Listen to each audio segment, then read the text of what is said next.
All right, guys, welcome back to the channel. Welcome back to the stream. Welcome if you are new. Thank you guys so much for joining me today. And thank you for waiting patiently, as always, for the intro to finish up. I think the mic might be a little too loud here. I'll lower it down just a little bit. But yeah, thank you guys for joining me today. Hope everybody's doing well. It's Monday, October 28th. So we are counting down the days now for the PlayStation 5 Pro. I believe we are exactly 10 days away from the PS5 Pro coming out. I actually just got an email this morning from PlayStation Direct that they're going to be charging my account for it. New camera? No, I actually just changed some of the settings. I got some complaints yesterday about it being like overexposed and some color issues. So I messed around with it. Think it looks good? Yeah, I did also enable HDR. So I think that probably helped quite a bit as well. I'm actually wondering if that's what was causing the problem this whole time, potentially. So glad you guys are noticing the change and like it. But Lil Face says the 7th can't come fast enough. Yeah, we're almost there. So I'm going to give you guys a rundown of the topics that we're going to be discussing over the course of today's show. We have quite a bit to go over and talk about today. The first set of topics, well, actually, the very first topic I'm going to talk to you guys about has to do with something called PlayStation Owners Club. I just came across this morning. Apparently, this is something that Sony is beginning to invite PlayStation players to, so we're going to talk about it. I have no idea what it is. I literally only know the headline where it says Sony inviting players to PlayStation Owners Club to help shape the future. Whoa, Luna, what are you doing up there? Hold on, let me bring her over. Okay, let's see what kind of chaos she can cause today. But yeah, we're going to talk about that. We're also going to be talking about the PlayStation 5 Pro, because it seems like review units for the PS5 Pro are being sent out now or have already been sent out to review outlets as well as certain content creators. So we'll talk about that. We are going to go more in depth with some of the PS5 Pro upgrades. Oh, sorry, my cats are once again distracting me. We're going to go in depth with some of the PS5 Pro enhancements and upgrades. I meant to talk about this in depth yesterday with Spider-Man 2, as well as Ratchet and Clank Rift Apart, but I just didn't get around to it. So we're going to talk about it more in depth today. It sounds like Insomniac is going kind of crazy with the ray tracing upgrade for these games on the Pro. We're also going to be talking a little bit about the Switch 2. We have a couple of new rumors regarding the Switch 2 that I wanted to cover with you guys, because apparently Nintendo is going to be revealing it very soon. But one of the rumors that I came across, basically, I mean, if you've been listening to me for a little while now, you know I've been talking extensively about the level of third-party support that the Switch 2 is potentially going to get once it releases from, publishers. And we have our first rumor of a third-party game that it makes sense that it would make its way to the Switch 2. But again, it just kind of reinforces this idea that publishers are going to hit the ground running when it comes to Switch 2 third-party support, which I just think is overall very interesting. I think that's definitely relevant to PlayStation from a competitive standpoint, because PlayStation wants to be the go-to place for third-party games, obviously. But yeah, we'll talk about that as well. And sure, we'll have some other discussions throughout the stream. Did Sony send me one? No, Sony did not send me one. But, I don't have any type of relationship with any publishers, even Sony. So, oh man, she's really just chilling up there like that. Look at her eye. Do you guys see when she lays down like that? Her cheeks like... That's funny. L for Sony for not sending me one. It's all good. I'll be getting mine on November 7th, like everybody else. And, I'll open it up, play it, try it out, experiment, let you know what I think. You got to wait till the 21st. Why is that? Why do you have to wait till the 21st? Luna took over my chair. It's her throne now. Wow. Yeah, she really did. I don't know if you can see it before we dive into the topic. Her like leg is hanging too. I don't want to. She's getting freaked out. I don't want to like knock her off or anything. But yeah, guys, listen, before we dive headfirst into these topics, I want to again thank everybody for joining me today. If you're watching live, really appreciate that support. I also want to give a shout out to anybody who can't catch the streams live, but catch them later on after the fact. I just want to let you know I do appreciate that viewership. I want to ask you guys to take a moment to hit that like button. We just hit 50 likes. Let's see if we can bump that up to 75, maybe even up to 100. It really helps the streams, and it lets me know that you guys enjoy the content. I also want to let you know a couple of ways you can support the channel directly. We are completely fan-funded. I don't do sponsorships here. So if you want to help contribute to that and keep the content flowing here on the channel and support the community, you can do so by becoming a channel member. You gain access to exclusive perks, such as the Members Lounge, Morning with the Misses. And yesterday, we actually did a community gameplay stream with Black Ops 6, where it was actually a pretty good time. At least I had fun. I think a lot of you guys had fun too, where I actually played Black Ops 6 multiplayer with some channel members. So these are the types of things you gain access to if you choose to become a member. The second way you can help support is by gifting memberships. A lot of people like being a member but can't always afford it, so they kind of hope for those membership gifts, and that allows them to have access to it. The third way is by donating a super chat, by asking a question, giving an opinion, making a statement, anything in between. And the fourth way is a direct donation link at the top of the chat, where it's basically like you can drop a super chat, but 100% of what you donate goes towards the content creator. So again, consider supporting if you're able to, and a big shout out to everybody who does, because this content and the way in which I run this channel simply wouldn't be possible if it wasn't for that direct support. So with that being said, guys, we are going to dive into the first topic, which has to do with this invite for the PlayStation Owners Club. And yes, Jay Shako, thank you for letting me know. Monster Hunter Wilds, the beta, is available today. I do have a couple of topics for Monster Hunter. I'm not sure if I'm going to get to them today.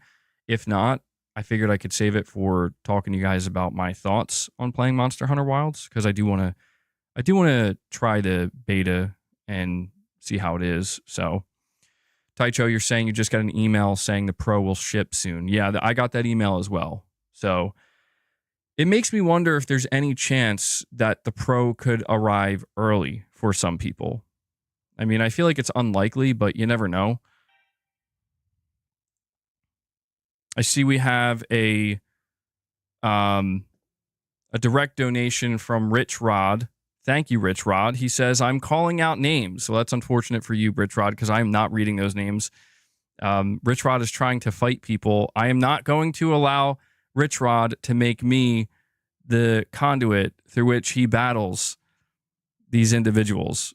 He says, blank, you're ugly. Reminds me of an old, dry, gray blank stuck under a fence. Next time you say something, brush your teeth.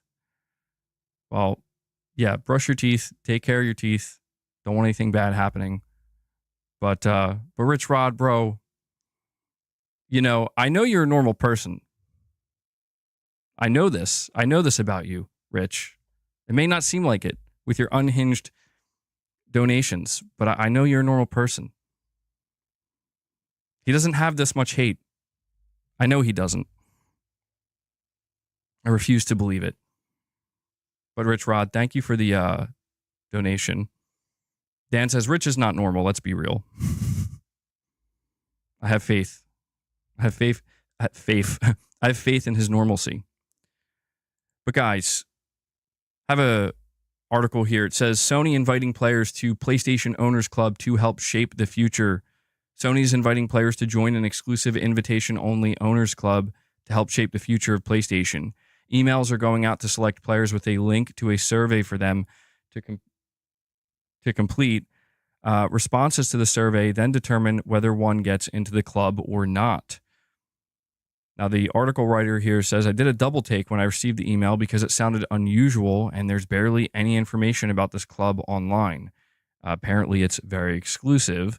I did find a YouTube video dated November 2022, which shows off an email similar to the one I received. The PlayStation Owners Club is an invitation-only online community where you can share your direct thoughts and feedback with PlayStation, the email reads. We want to hear from a select group of PlayStation gamers to help us shape the future of your experience. If players get in, they'll be sent surveys on a variety of topics. Sony's goal is to gather feedback, whether good or bad, and use it to provide the best experiences to PlayStation gamers. From the sounds of things, all the feedback will be gathered through surveys rather than direct engagement. The survey that I was sent to gauge whether I'd be a good fit for the club or not asked respondents if they owned a PS5 Pro.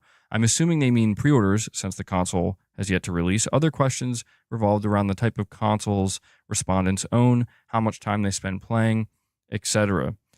So it says here, if you're interested in joining, you might want to check your email. Those who haven't received an email will not be able to partake in the introductory survey as the unique links are tied to players' accounts. So this does seem to be legitimate. And I thought it was kind of interesting because this is, I think, one indicator that Sony is ramping up their, I guess, R&D or just preparation for the PlayStation 6 and the next generation and future PlayStation consoles, because I mean they're asking players, only like specific PlayStation players, and I do wonder like what they comb through, like what boxes you have to check off without knowing that qualifies you to be part of this club, to be able to give direct feedback to Sony and potentially have some level of influence, maybe not a lot, but just some level of influence on how they're going to approach the next generation. It is interesting that they mentioned one of the questions they ask is whether or not you're going to own a PS5 Pro. I imagine they're not just going to send these emails to anybody who's buying a PS5 Pro, but I know quite a few of you are buying a PS5 Pro and have it pre-ordered and, are looking forward to it. So check your email. I mean, I'll be checking mine. I'll be kind of keeping an eye on this to see if I end up getting this invite to the PlayStation Owners Club, because honestly, I would be interested in seeing like what kind of questions they're asking.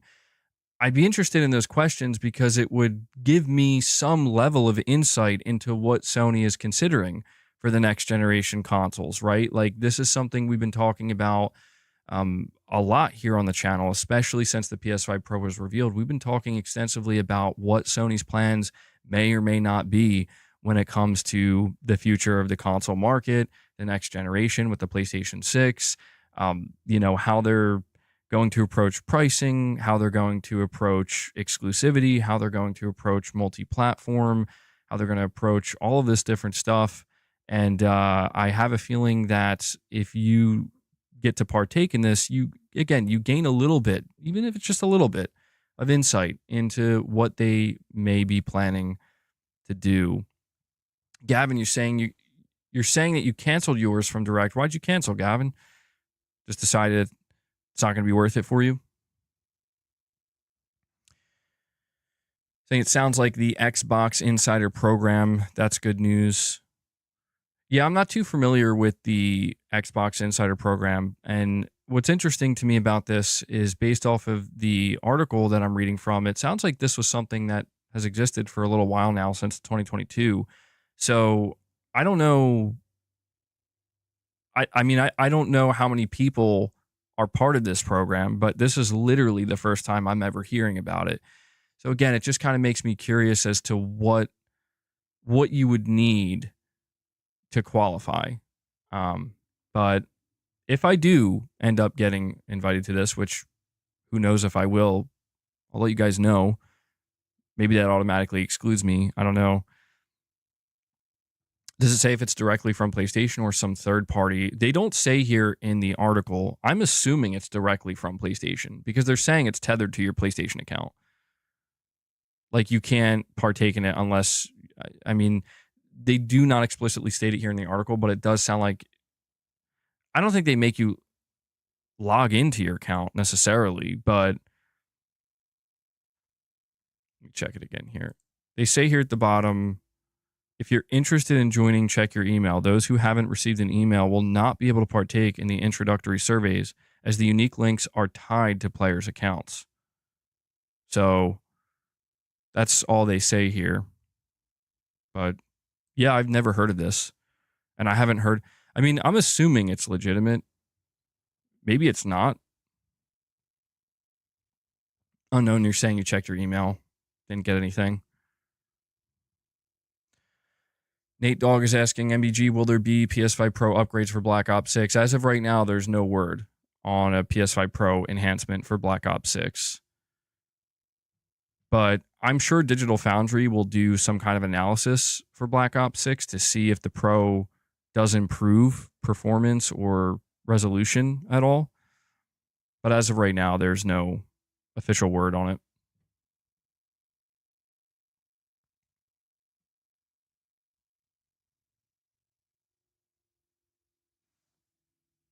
It could be.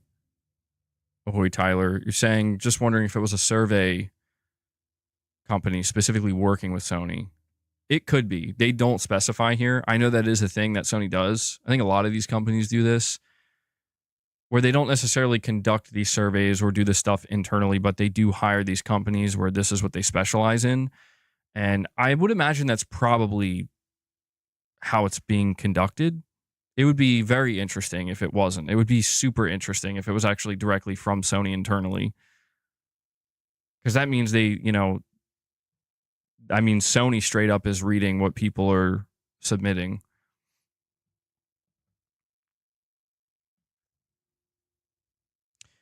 Shane Harper says, also to note, if you do go for Little Big Planet 3 and all the DLC, it's going to cost you $440. Wow. Yeah, I guess a couple more days and then Little Big Planet 3 is shut down for good. I wonder if somebody's going to do that. I wonder if somebody's going to spend $440 to make sure they get everything. But yeah, there you go. Just wanted to share this with you guys. Apparently, Sony is sending out invites for the PlayStation Owners Club. It's interesting that they're calling it a club. I mean, again, I'll let you know if I hear anything more about this. If I do, I'll update you. But I'm also going to ask you guys, if anybody gets this email, let me know. Let us know. Let us know what it says, what happens. But we are going to move on to the next topic. Yeah, leak it to us. If they start asking you to send them Amazon gift cards, run, you're being scammed. Yeah.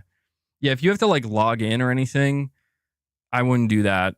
If you have to give any type of information, the way this should work is you shouldn't have to give any information. That's the way it should work. Basically, it's just a survey. You feel like you've been selected. You click to open it and you get to answer survey questions. But if you have to input any information, I would be very careful about that, because that's, as far as I'm aware, that's not how it's supposed to work, and you might be getting scammed.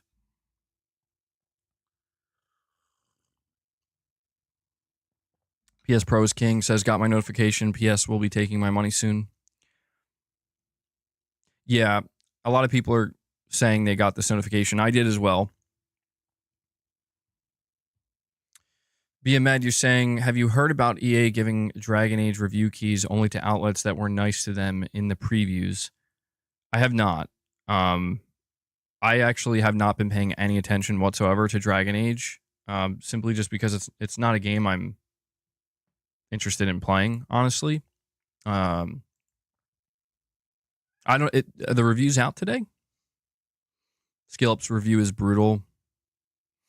and they thought he was an ally.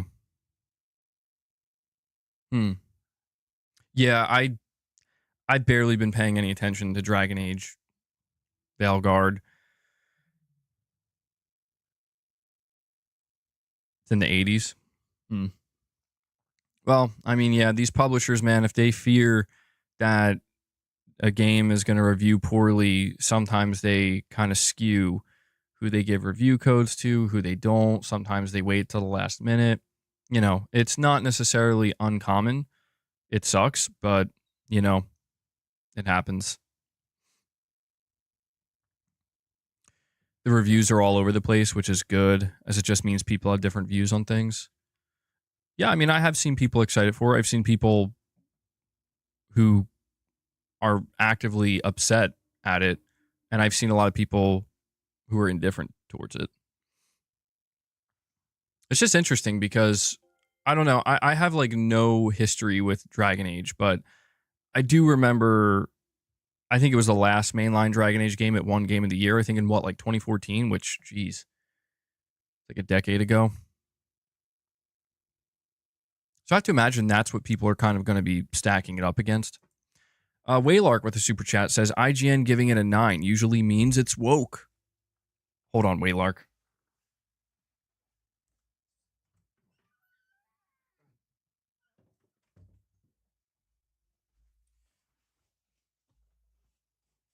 Waylark, I swear I feel like you dropped this exact same super chat the other day. I'm having like deja vu here, Waylark. Did they give it a 9? You want the Nathan Drake collection to get the PSSR update? Are you talking about the collection for the PS4 or the more recent one for PS5? The more recent one for PS5, maybe. But the PS4 collection, probably not. All right, but guys, we are going to move on to the next set of topics here, which talks about, you know, speaking of PSSR, we're talking about the PS5 Pro. Oh, you know what? Actually, hold on. Before we move on to that, I want to go over this as well. This is being reported by PlayStation Lifestyle. PlayStation Stars wallet funds rewards are still missing for a large number of players since last week. And as usual, PlayStation support agents are clueless about the issue. We're not quite sure why Sony even has support staff at this point, but agents have been telling players that the removal of PS Store credit was intentional. It's hard to say just how many members have had their store credit rewards removed, but the issue is widespread. A significant number of players are still able to redeem their points against wallet funds, although the denomination available varies from member to member. A small number of users have not lost the rewards at all. Sony is silent as usual, so some members took it upon themselves to contact PS support and ended up receiving a variety of answers. One player was told that the removal of cash rewards is just a glitch and Sony's working on it. Another was told that the rewards were removed intentionally and it's simply not available anymore. A third member was told that although wallet funds were removed intentionally, they'll be replaced by something better. So I wanted to give you this update because we were talking a little bit about PlayStation Stars and what's going on with the rewards. And I don't understand why it's so difficult for Sony to just communicate this to players that, you know, this is what's going on. It's a glitch. We're working on it.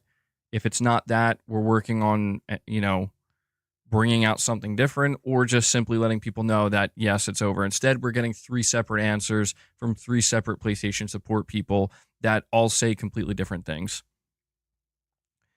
Waylark, you're saying Elden Ring Definitive Edition. I can't speak today for Switch 2 rumor. We are going to be discussing that, Waylark. Yeah, we're going to be talking about that. So hang tight. Jagar says, do you know what the Pro is going to do for the 8,400 PS4 games? Sony did not explicitly state what it's going to do, but my assumption is for the 8,400 PS4 games, frame rates as well as resolutions will be boosted. I don't know if it'll be dramatically, but it could be and will likely be slightly. But any game on the PS4 that was running with an uncapped frame rate or an unlocked frame rate, or just struggling to maintain 60, will be boosted by it just because of the raw horsepower it's going to offer. And any game that's running with any type of dynamic resolution scaling will see the resolution hitting its highest possible target. So that's not confirmed, but that's my assumption, and I think that's a pretty safe assumption overall. Ahoy Tyler, you're saying MBG Marathon's Twitter account posted for the first time since May of 2023. Looks like we're really going to see it soon. Yeah, I think we are. I think we are going to see it soon because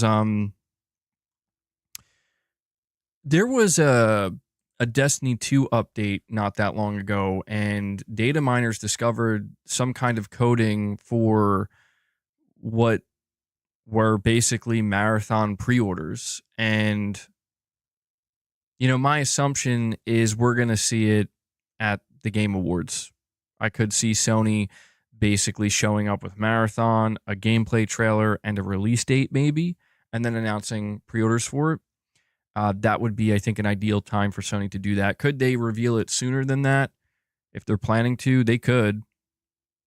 But yeah, I'm thinking the Game Awards is the most likely place.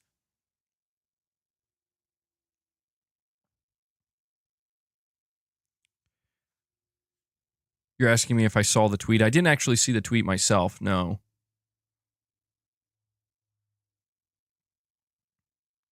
Fair games as well?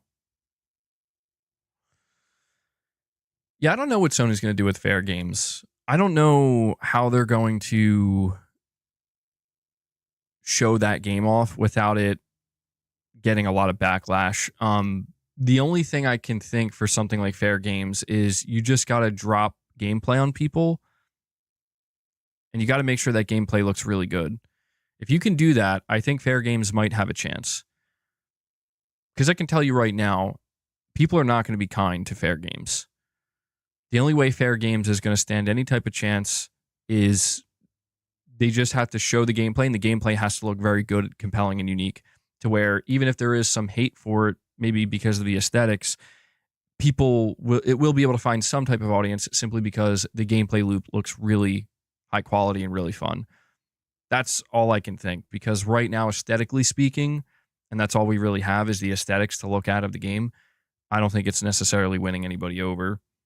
I think there are some people who are interested in, like, sure, I'll see what they're going to do, but Marathon I have much more confidence in. I mean, I'm not a big fan of Bungie, but I just have this feeling that at the very least, Marathon will find an audience, Is the PS5 Pro available to pre-order from Sony Direct? I believe it is. I don't think it's sold out. It seems like anybody who wants to secure a PS5 Pro will be able to secure one.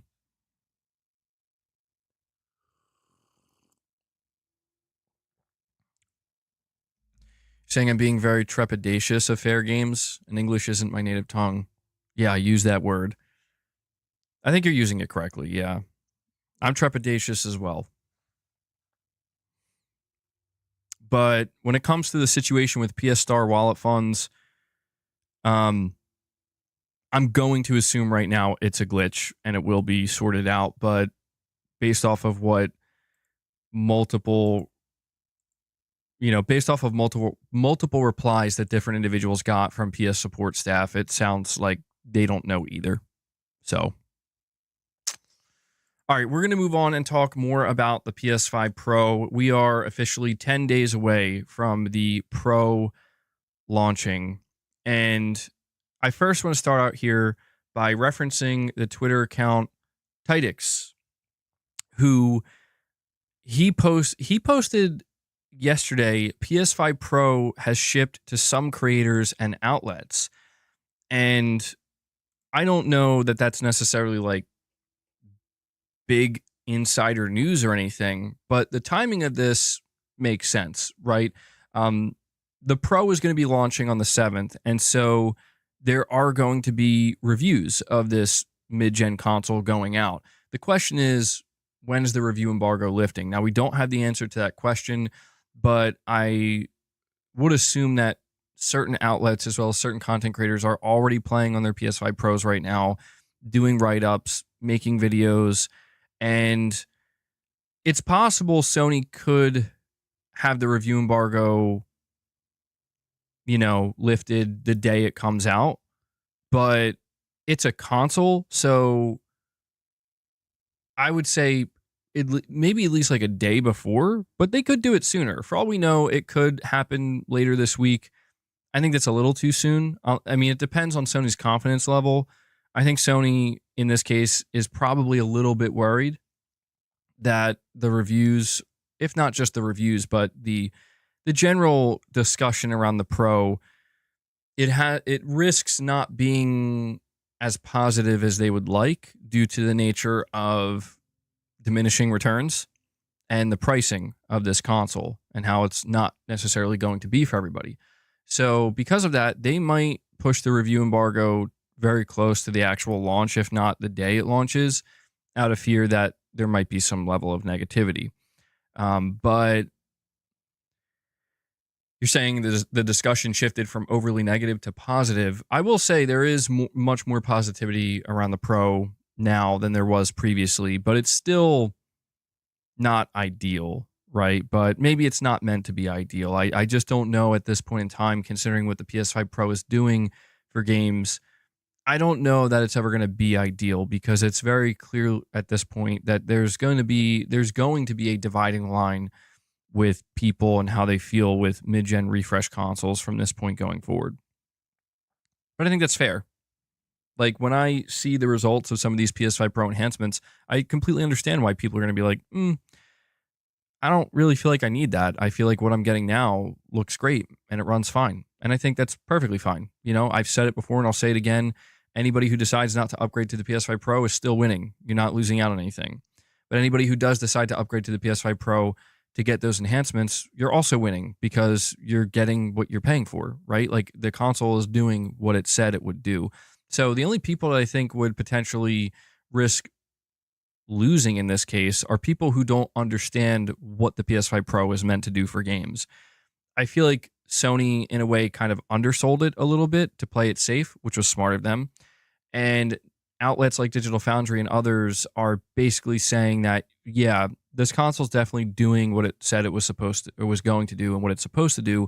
And the AI upscaler PSSR is doing better than we would have expected it to, considering it's the first iteration. So if that sounds good to you for $700, then I think you're going to win. If you don't like the sound of that and you want to save $700 and just play on the base PS5, I think you're going to win.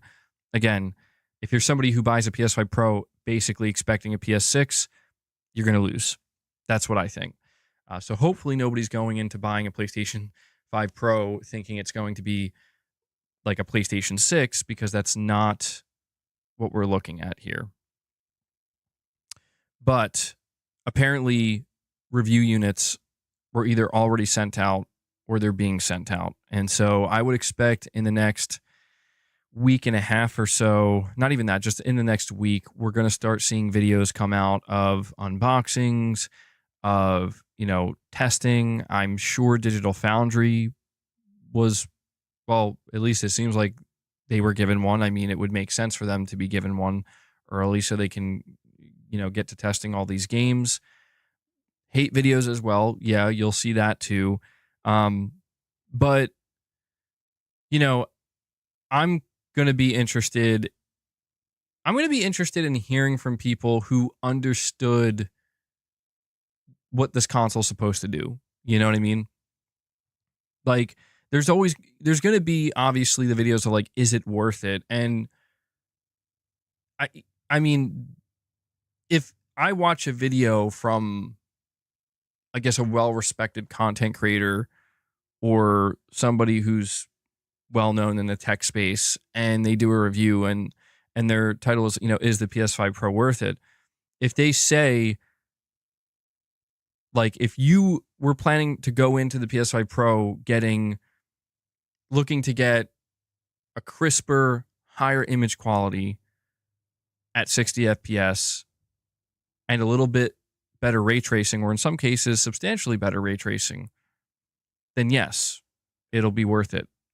if those are your expectations. But again, if they come out and they say, if your expectations were basically like a next-gen leap or something much, much more noticeable across the board, then it probably wouldn't be worth it. So it's, for me, listening to what people are going to have to say about it prior to me receiving my own, on the 7th, it's really going to just come down to, is the person I'm listening to, do they understand what this console is supposed to do and the purpose it serves? If they do, then I will be interested in hearing what they have to say about it. If they don't, and they treat it like, again, like a next-gen console when it's really not supposed to be that, well, I'm probably not going to listen to them. And Mini Tom Official comes in and drops 5 membership gifts for you guys. Mini Tom, thank you so much for that, man. Thank you. Appreciate it. Really appreciate the member gift dropped. Oh my God, I feel like I'm stroking out today. I said dropped. What even is that? What word did I just try to say? I tried to say drop.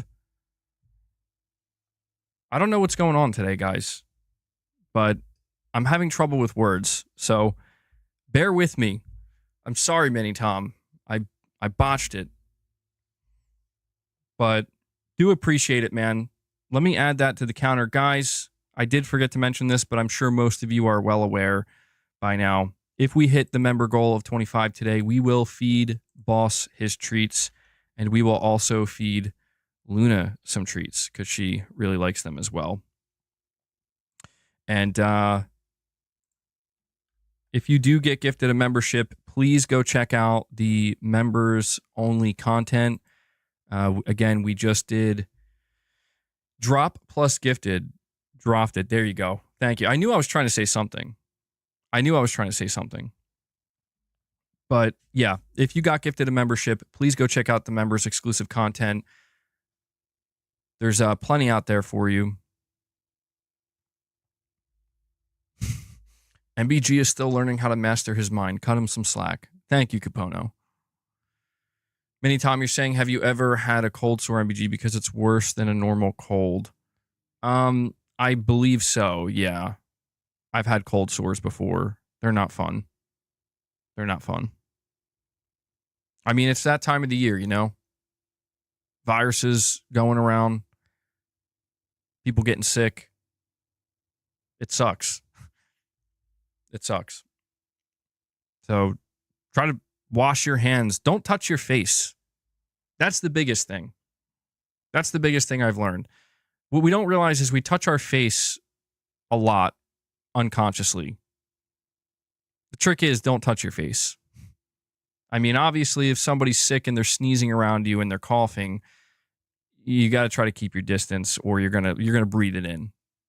But most of the time, it seems like the way germs spread is from people touching stuff, and the viruses and the bacteria and whatever, they kind of live on the surface. You touch it, you have it on your hand, and you accidentally scratch your face, and boom, there you go. Now it's in your body. So we have JuiceMan93. He says the simplicity of console with PC performance. That's so you're saying that's basically what the PS5 Pro is? Yeah. I mean, it seems like what Sony's really trying to figure out right now with the PS5 Pro, more than anything, is how appealing high-end console performance is to the masses. How big of an audience is there for this type of performance that would normally be reserved for higher end PCs or more expensive PCs than what the average person would be willing to spend money on? How many people in the console space are interested in something like that? Maybe Sony's also trying to figure out if PC players are interested. Probably not, at least not many, but it's definitely, I would say, valuable data that Sony is going to need, I think, to fully understand what type of approach they should take with the PlayStation 6. From what I can tell, and I'm just looking at it anecdotally, like based off of what people are telling me and, seeing where the PS5 Pro is on the Amazon best-selling charts, it seems like the Pro is going to do relatively well.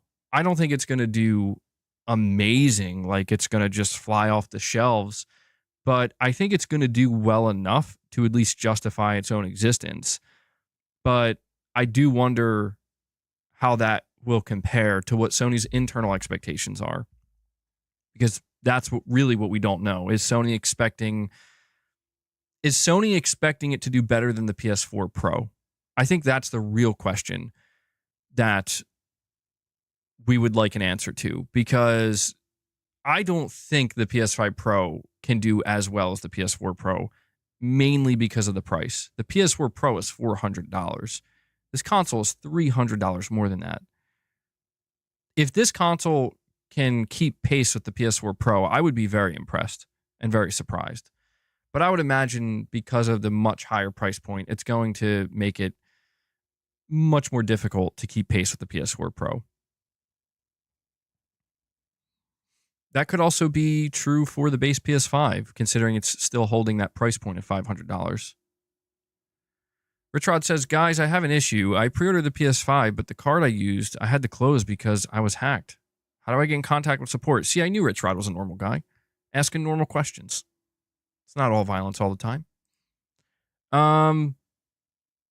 Yeah, I would say, Richrod, your best bet would be to go. I'm assuming you pre-ordered it from PlayStation Direct. If you pre-ordered it from PlayStation Direct, I would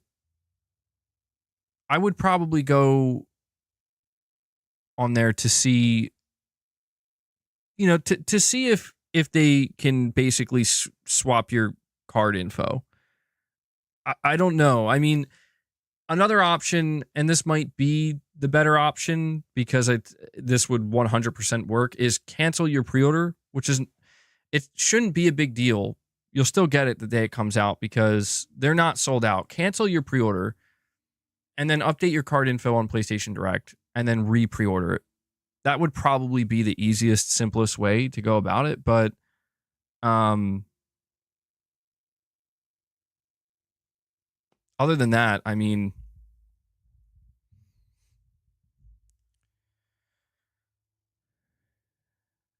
you can update your payment method. It says on an email we received. Oh, yeah, okay. There's another option. If you did receive the email, I guess, at least based off of what George is telling me, they do tell you can update your payment info. GameStop is offering more for a Series X than the PS5. Interesting. I think that has to be because of the Pro coming out. I think GameStop's going to see a big influx of people wanting to trade in their PS5s. And I mean, GameStop's, because of that, probably going to slightly lower the amount that they would have otherwise given you for a PS5. Because they're going to get an abundance of them, It's all about the supply and demand.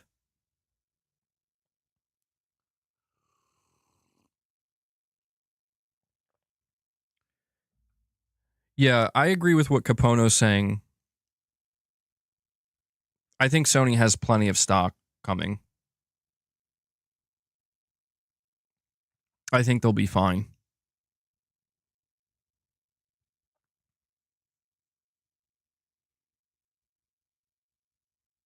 You're going to trade your PS5 and your Series X in, Chase. Okay.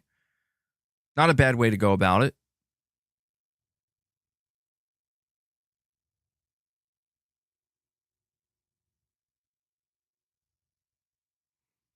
But keep your eyes peeled over the coming days because, well, stay tuned here to the channel. If we do start to get outlets coming out giving their reviews and their firsthand impressions of the PS5 Pro after spending time with it, we will be covering it here.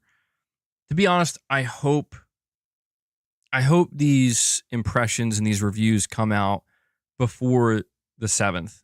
I hope Sony doesn't actually wait till the launch day of the Pro, because I would like to talk to you guys about it. Like, I would like to see what people have to say. I would like to, you know, do a stream discussing it, going over what's being said, and then kind of compare it to my own firsthand experience. But then again, even if the reviews do come out on the 7th, I don't know what time my PS5 Pro is arriving in the mail. So we might still be able to cover it the day it comes out, and then I'll have to give my initial like first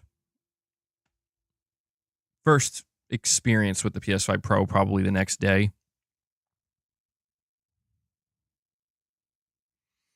Jerry A says, "Let's go." Got my coming soon PS5 Pro email. Yep, there's another one. As we continue our conversation, guys, about the PS5 Pro, once again, do me a favor. Please hit that like button. We're sitting at 110 likes. I want to see if we can bump that up to 125. I'm going to keep pushing you guys to hit that like button because it helps with YouTube's algorithm quite a bit. Will I be doing an unboxing and a test stream or a full video? I think it really depends. It depends on if the Pro arrives either before or while I'm streaming. If it does, we could do an unboxing, like if I'm an hour and a half into the stream and, I get notified that it's here, then we'll kind of like pause on whatever topic we're discussing. I'll go grab it. We can unbox it live on stream. I don't know if I'm going to test it live on stream because I'm not going to be able to output in 4K. So what I'm seeing, you guys won't be able to see. So because of that, I think I'll probably just reserve my first experience with the PS5 Pro for, just myself that night. Sit back, enjoy it, maybe test out a couple games. And then I'll have a discussion about my experience. But I have to also I have to keep in mind like which games I'm going to play first because, the first game I'm thinking about is Until Dawn, but I also want to try out Horizon Zero Dawn Remastered. That's going to be Pro Enhanced. But there might be some games that I go back and reinstall just to kind of see what they're doing. Like Demon Souls, stuff like that. Spider-Man. Yeah, so we're going to talk about Spider-Man 2. Spider-Man 2 has a lot of really interesting things going on with the PS5 Pro enhancement that I actually wasn't expecting. So this is coming from Gaming Bolt. They say Insomniac Games' latest update for Marvel's Spider-Man 2 is live, adding support for the upcoming PS5 Pro. Performance Pro is the default for the console, targeting 60 frames per second and enabling all ray tracing features, including ray traced water and window interiors. The image quality also matches Fidelity Mode thanks to PlayStation Spectral Super Resolution. There's also Fidelity Pro, which targets 30 FPS and features increased pedestrian and traffic density alongside increased hair detail. It also exclusively features the new ray traced reflections and ray traced key light shadow toggles. The former renders at half the resolution for improved performance on medium, while high delivers full resolution reflections and smoother reflection animations. The latter replaces cascaded shadow maps, delivering ray traced sun shadows. It can be turned on or off and offers the most impact in cityscapes. With VRR and 120Hz display mode options, players can effectively tune both options based on their frame rate performance. Finally, there's ray traced ambient occlusion. Turning it off improves performance, while medium augments screen space ambient occlusions and high adds screen space global illumination bounces. So this is what they say in their patch notes. New graphics modes, Performance Pro, the default mode on PS5 Pro. This mode targets a smooth 60 frames per second while retaining the image quality of the standard Fidelity Mode through the use of PlayStation Spectral Super Resolution or PSSR. All ray tracing features are on, including ray traced reflections, ray tracing on water, and ray traced window interiors. This mode is recommended for most players.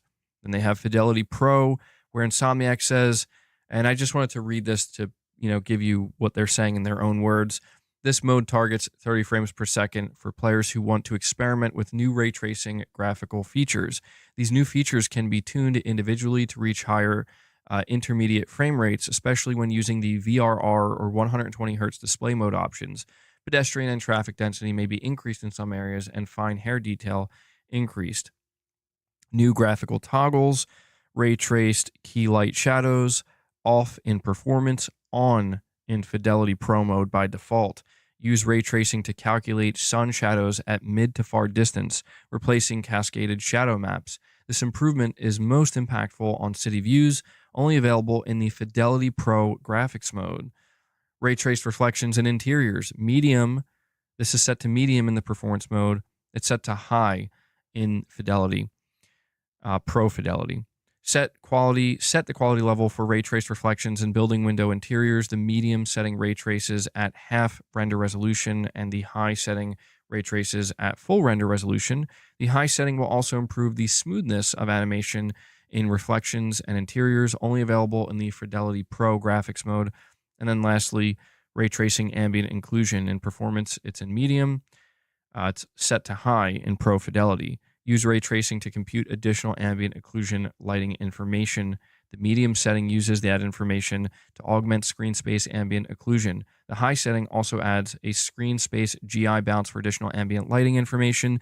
The visual impact of this feature will vary greatly based on the scene. So I wanted to tell you guys about this Spider-Man 2 PS5 Pro upgrade because, man, it really seems like Insomniac is going the distance here with trying to experiment with all of these different ray tracing options. And what's worth noting here is they basically are adding the same exact things for Ratchet and Clank Rift Apart. They're going to have a performance mode, or that's like the default mode for the PS5 Pro, where we'll be running at 60 FPS, and it's going to be using PSSR to achieve the highest possible image fidelity, and ray tracing will be on. Ray traced reflections will be on. But they're also going to have the same exact Fidelity Pro mode, where it's going to offer the exact same options to kind of tweak the ray tracing to your liking. And they're encouraging people, if you do have a VRR capable display, if you're using the 120 hertz mode, stuff like this, you can kind of mess around with it and see what type of performance yields you can get when you set these things to high in the Fidelity Pro mode. So it's going to be very interesting to see how this looks on the Pro, because, I mean, Insomniac, you look at the work they did on the base PS5, they were out here with Miles Morales and Ratchet and Clank Rift Apart, basically showing you, like, here's ray tracing, and people were like, wow. The build up to the PS5, there was concern that the console wasn't even going to be capable of ray tracing.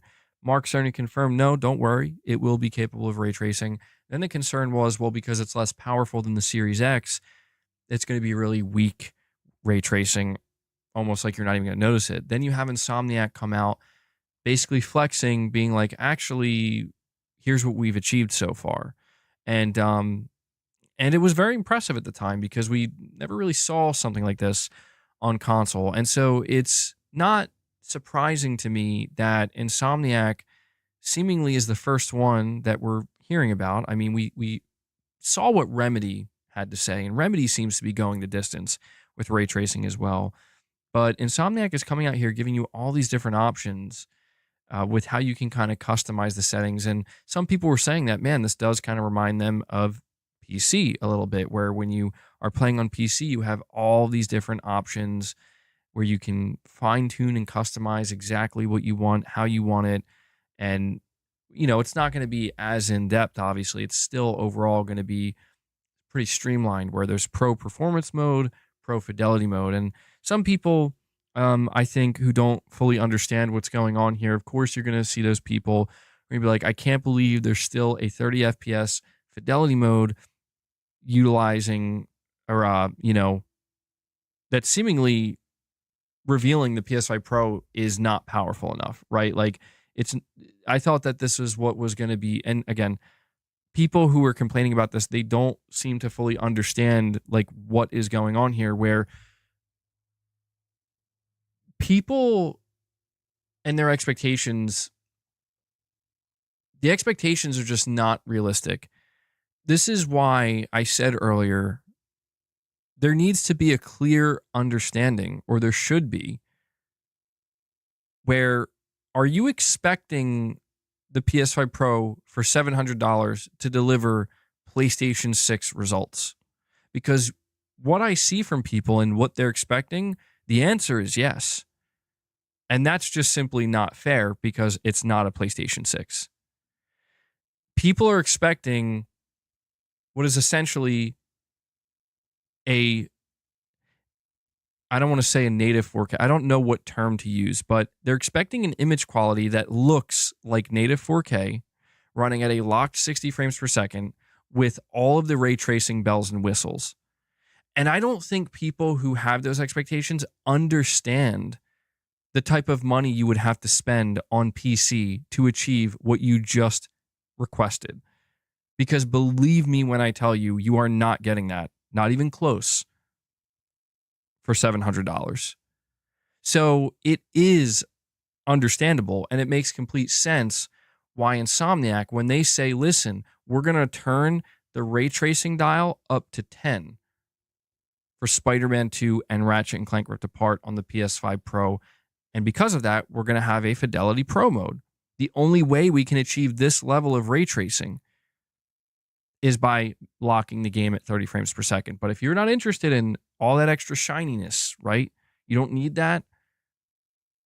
Then that's okay, because we have the Performance Pro mode, which is going to give you that native, what looks like a native 4K image, very high quality at 60 FPS with some ray tracing. Just the ray tracing is not going to be dialed up to 10. And again, like, for what you're paying, this stuff is very impressive. But it's understandable that when people see this, again, it's impressive if you understand what is needed to achieve these results. It's not impressive if you're just somebody who really doesn't care too much about the details, right? And what is needed to achieve these results. It's not that impressive if you're seeing a side-by-side and you can't really fully appreciate that, like, well, look at when you zoom in a little bit, look at how much higher the image quality is. Sure, you have to zoom, right? But it's kind of, I think, lost on people that generally speaking, the overall image quality is much crisper, much clearer, and especially things at a distance. But it's also completely understandable why people are going to come out and be like, yeah, but I don't really care because that's not really what I'm paying attention to when I'm playing the game. So again, there's kind of these, like, there's always these counters that it's why it ultimately comes down to the easiest way to know if the PS5 Pro is for you or not is if you've ever played, I don't want to just say one game because that's not fair, because sometimes they're just games that are not properly optimized. But if you've been playing on the PS5 in the performance modes and you just kind of always had this thought in the back of your head, like, I kind of wish it looked better. I kind of wish it looked sharper. I kind of wish it looked cleaner. I wish it looked clear. If you had that thought, or that thought's kind of been lingering in the back of your mind as you've been playing the PS5, then the Pro might be for you. You just have to ask yourself if it's going to be worth that asking price. If it's too much for you and you feel like it's not worth $700, totally understandable. But if you're somebody who's been playing the PS5 this whole time and at no point you ever asked yourself,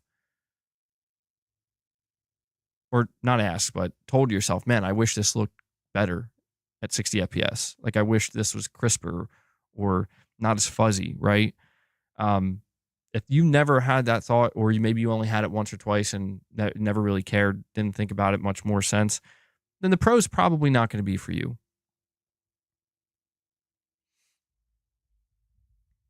MBG, only impressive if all the games you play have levels of realism/detail like God of War, Spider-Man, Horizon, etc. Well, yeah, there are going to be games that are not going to be as impressive.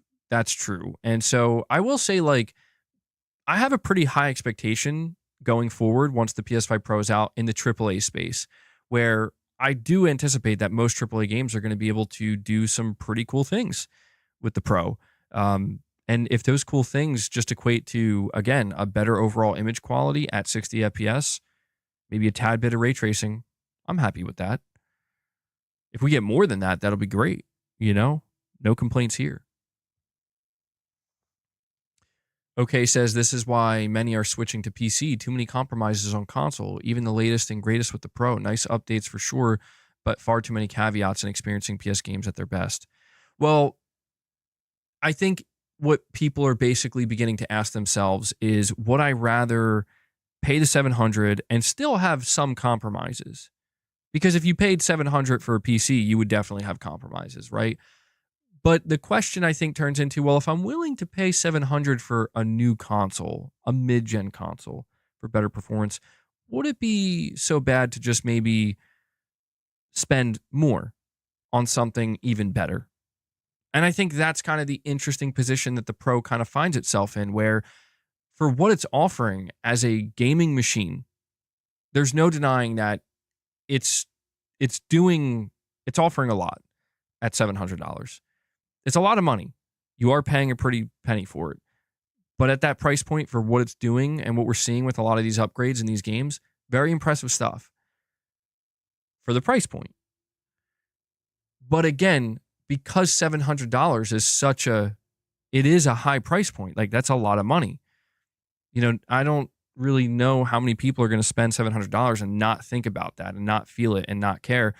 Because of that, I think there's just this kind of hesitance with some people where it's like, okay, well, if it's $700 to get this on a dedicated gaming machine, how much more would I have to pay to get something even better on a PC, on a gaming PC that does more than a dedicated gaming machine?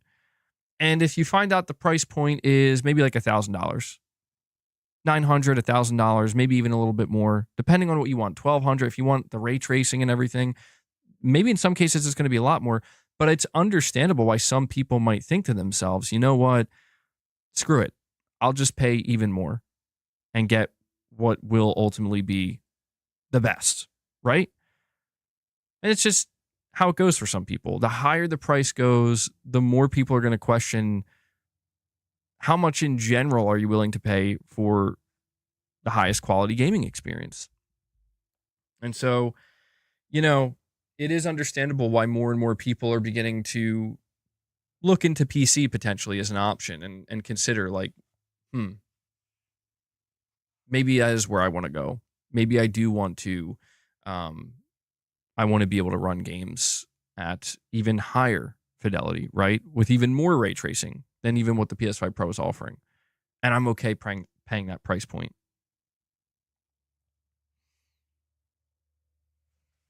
Storm Rider says, I have a 4090 PC, but I always play on PlayStation, so the Pro I'm looking forward to.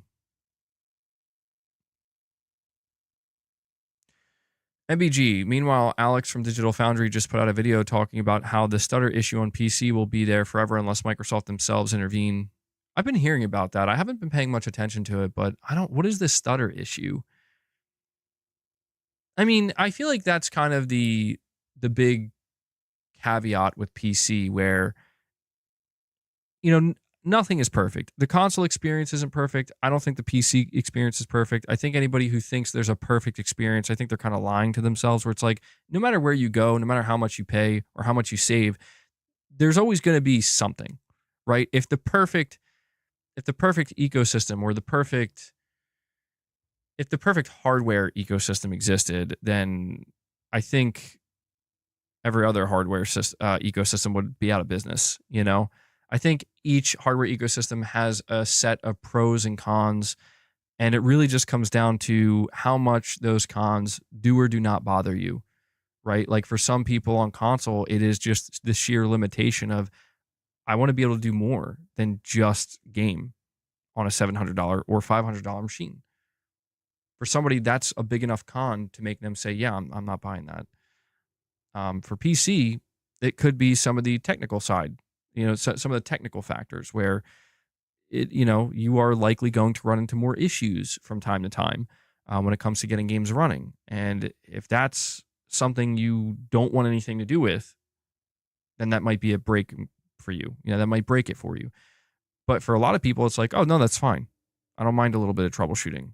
It's cool, Cobb Sanity with a super chat. Thank you, buddy. He says, hi, MBG. I got an email from Sony saying my order for the Pro will be processing soon.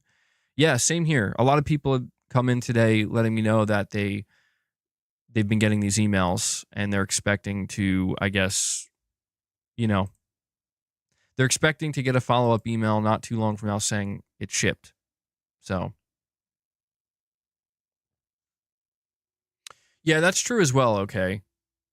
There's many different variables at play here.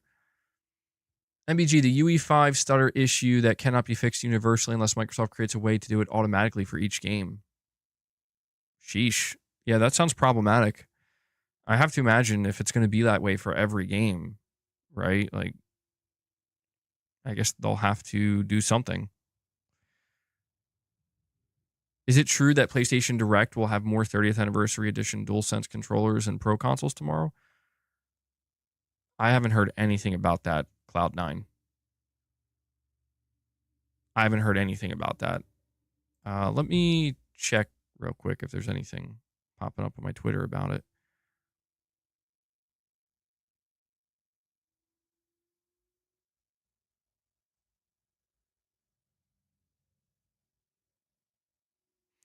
I'm not seeing anything.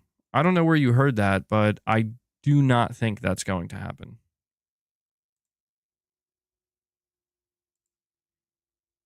I feel like I'd be seeing a lot of people talking about it.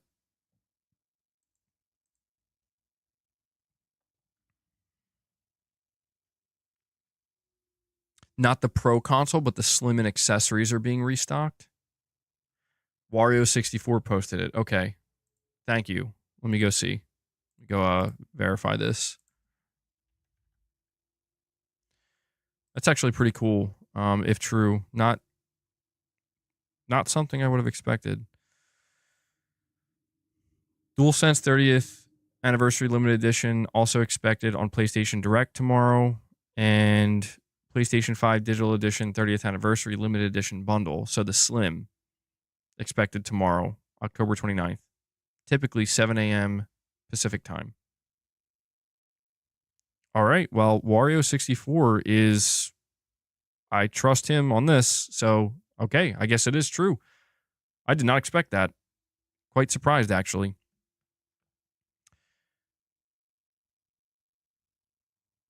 So, if you wanted the 30th Anniversary PS5 Slim, you have another opportunity tomorrow. Same thing with the DualSense.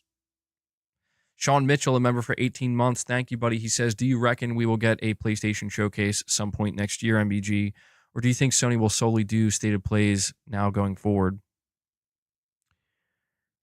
It's a good question. I feel like it's been a little bit since I talked about the coveted PlayStation showcase, the elusive PlayStation showcase. I do think that Sony will still do showcases, but I think their approach to them is when the time is right. There's no pattern. There's no timeline. There's no rule. It's just a matter of how many studios do we have ready to announce games? And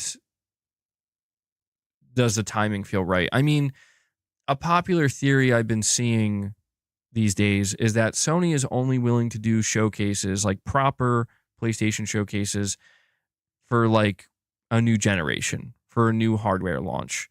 Like they'll do maybe a showcase to show the games and the launch lineup, or show the console and the launch lineup for that console, and then maybe the next year they'll do another showcase.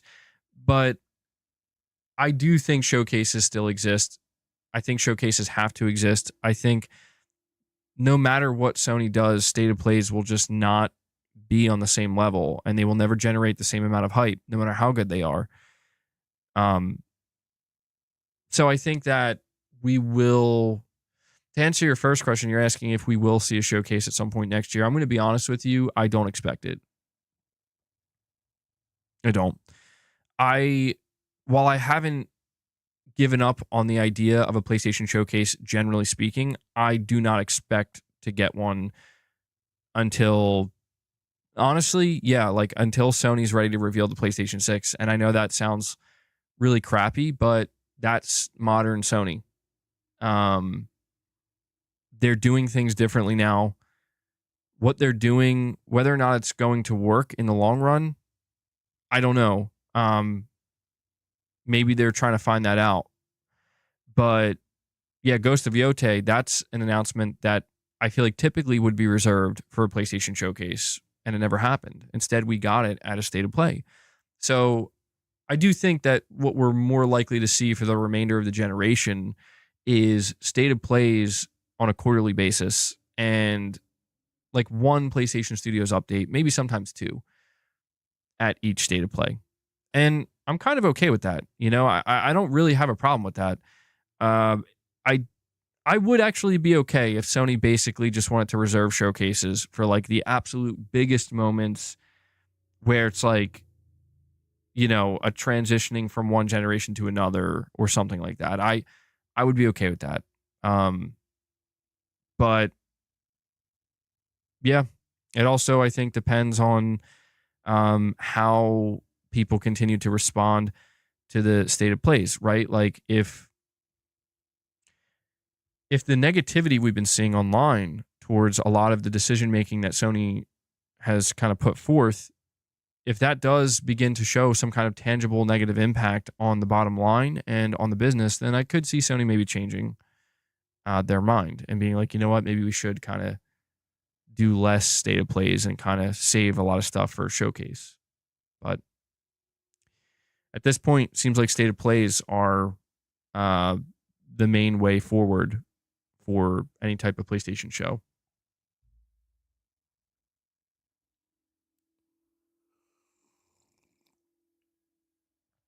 Herman hates excitement. Herman hates excitement. Holst.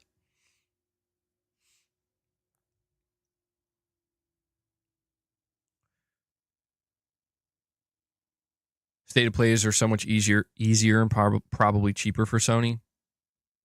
Well, I will tell you, I will take a state of play like the last one we got.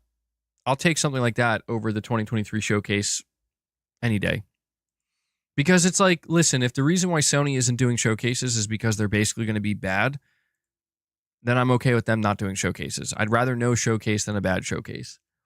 But it does still make you kind of yearn for the, you know, the days of having those exciting showcases. But you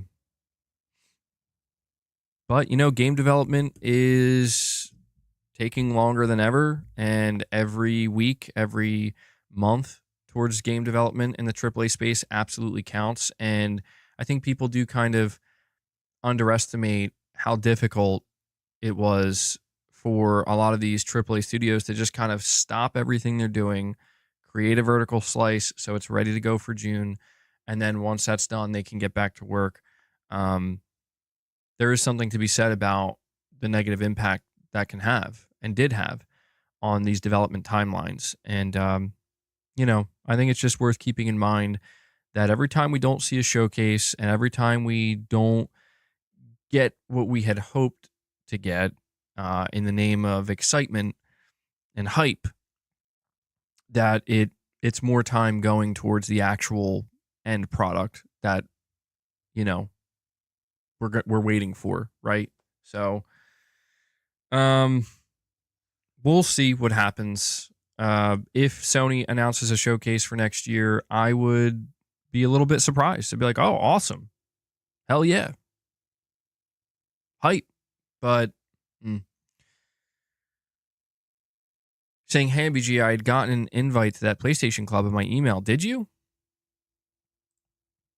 What did it say? Did you learn anything? What do you know? Tell us what you know.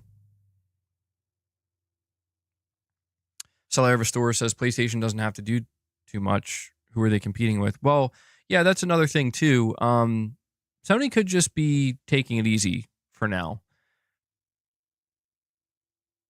Some people think that Sony's just kind of waiting for Nintendo to reveal their hand with the Switch 2 and seeing how that goes. And at this point, Sony's probably waiting to see what Microsoft does with their next console. So when you factor all these things in, Sony may just view a showcase truly as unnecessary right now. But the thing that I'm really going to be interested in seeing, as we talked about recently, is if the PlayStation 5 console sales are slowing down for now. Maybe the Pro will be enough to boost them back up.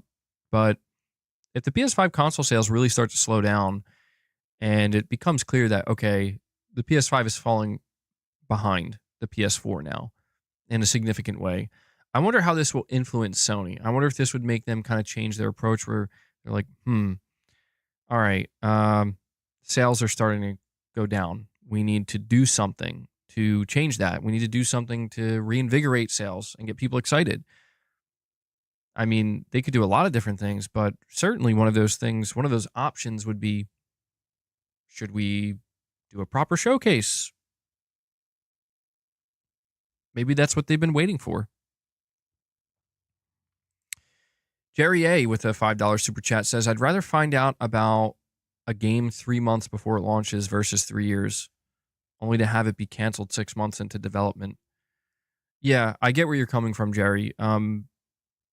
I don't know that it's realistic to expect these big AAA games to be revealed 3 months prior to launch, but I would say about 1 year, maybe even 9 months. Sometimes in rare cases, 6 months prior to launch. I feel the same way. When a game is announced that close to its launch, it's pretty much done. Like at that point, it's in the polishing phase, and the end product is finished. It just now has to be refined, right? Because you're right, there have been many times in the past, many examples of games being announced too early where cancellations occur. That's like the worst case, but even just a lot of development problems, a lot of delays, and a lot of disappointment. And we've seen instances where games have gotten delayed over and over and over and over again, and fans start to get pissed, you know? So you can kind of understand why, for a lot of development teams, they probably find it much easier to deal with the marketing cycle and the build up to the release if they know, like, the game's done. The game's done. We just need to refine it, polish it, and that'll take about a year, maybe less.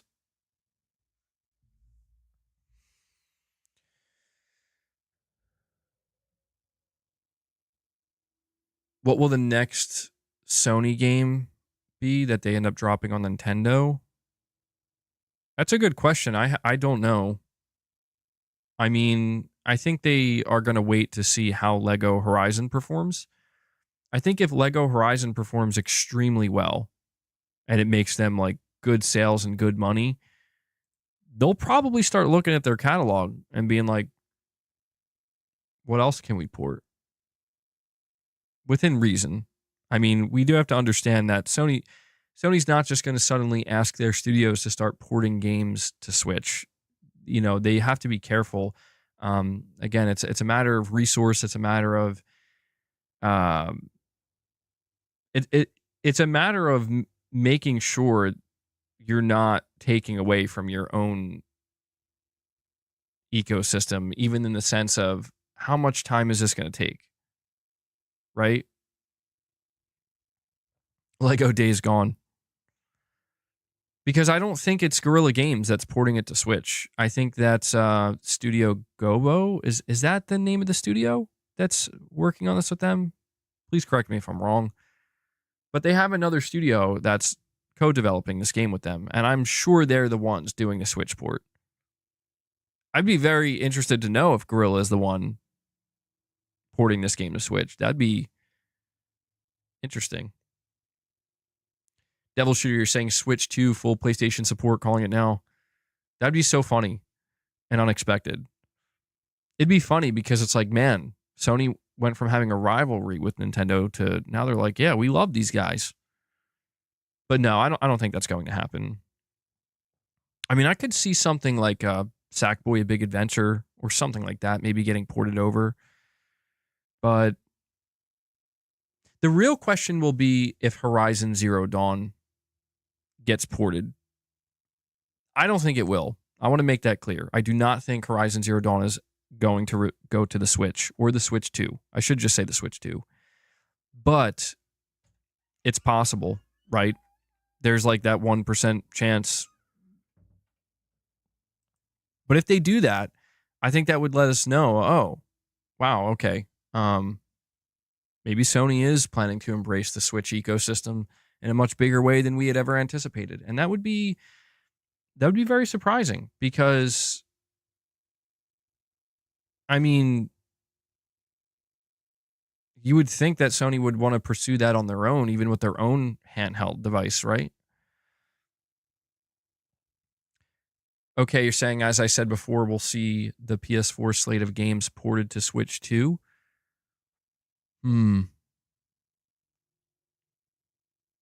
Well, who would be doing the porting, though, right? Maybe Sony's trying to find out if the Switch 2 could be more profitable than PC. Maybe that is, I don't know. They're going to get some valuable data, though. Maybe Lego Horizon won't do well on Switch. Maybe we're just assuming.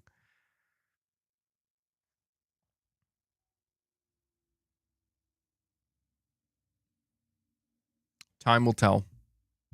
Until Dawn could go to Switch 2? That would be an interesting choice. Not one I would expect.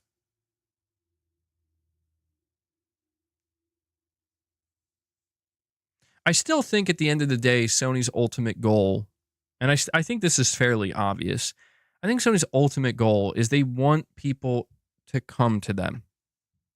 And I think sometimes when we have these conversations, it becomes easy to lose focus of that, where when we talk about the difference between Microsoft's strategy and Sony's strategy, I mean, Microsoft's strategy is very much, we'll go to you, and we're okay with that. Microsoft wants people to come to them, but their approach is very much relaxed, like, listen, it's not a big deal.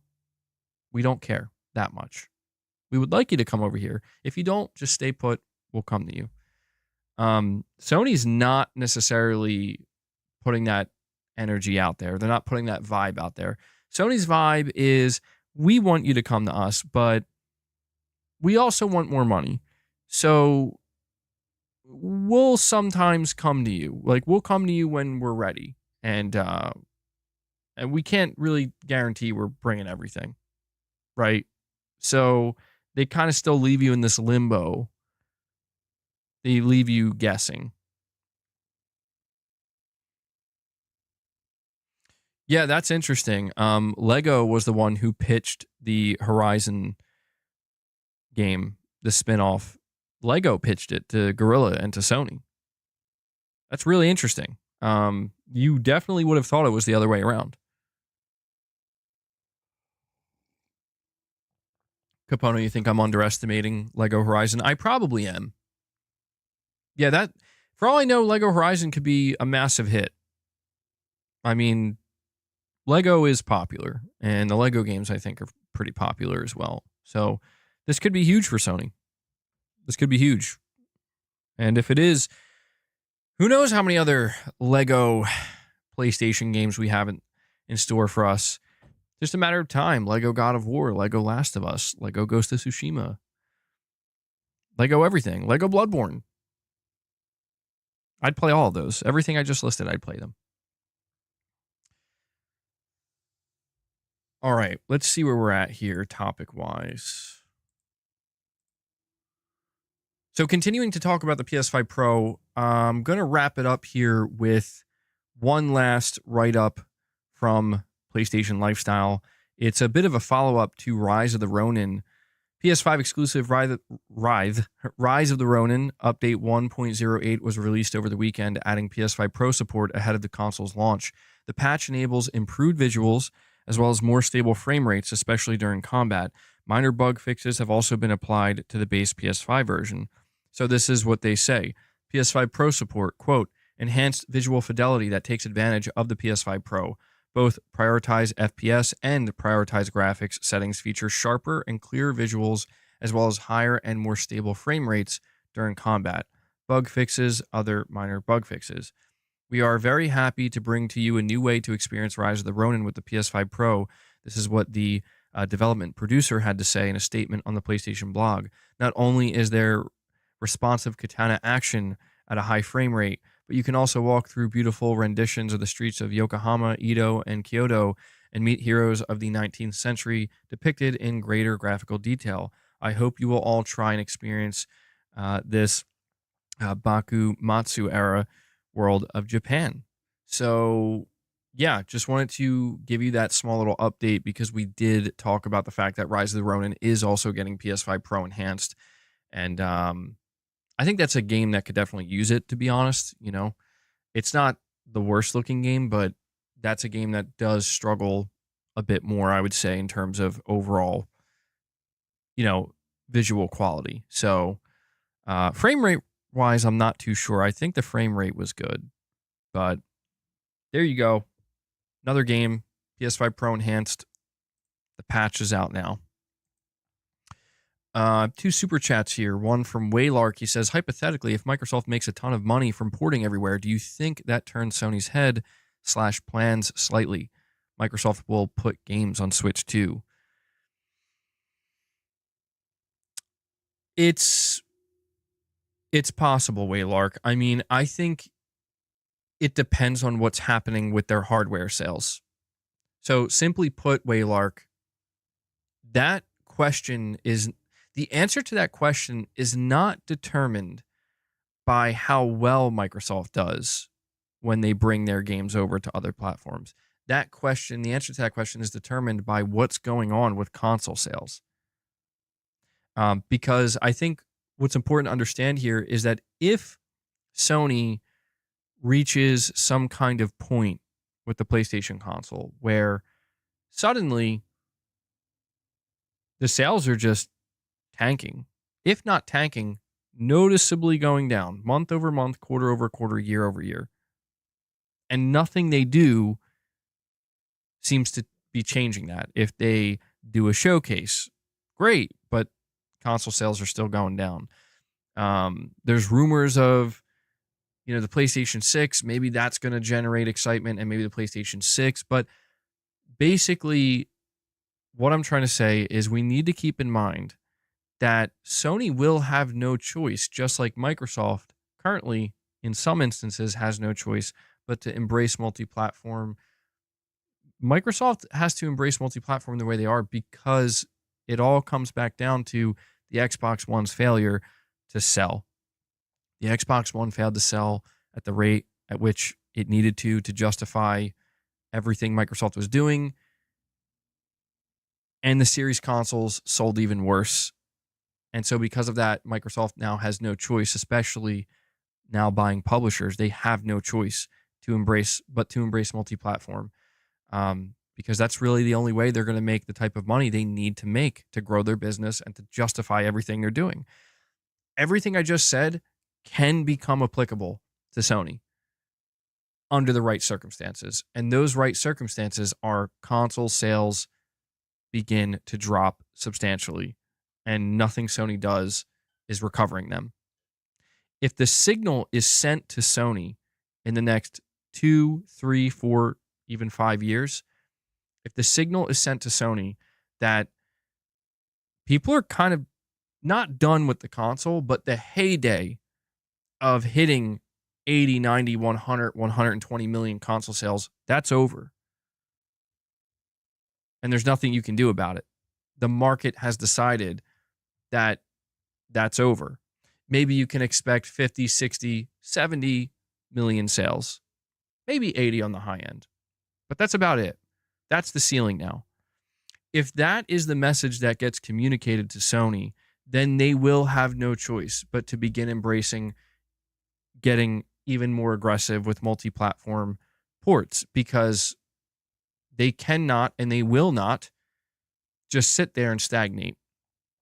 If the market delivers, but again, that message has to be delivered clearly and concisely, and that has not occurred yet. That has not occurred yet. That occurred for Microsoft. Microsoft, they didn't give up right away either. I want to remind people, Microsoft didn't just one day decide we're going multi-plat. All of the decisions that they made, it started with, okay, the Xbox One isn't selling very well, so we need to embrace PC. Okay. Then it just escalated when the Series X and S consoles weren't selling either. They were selling even worse. Then it escalates. Okay, now we really have to start doing more. So,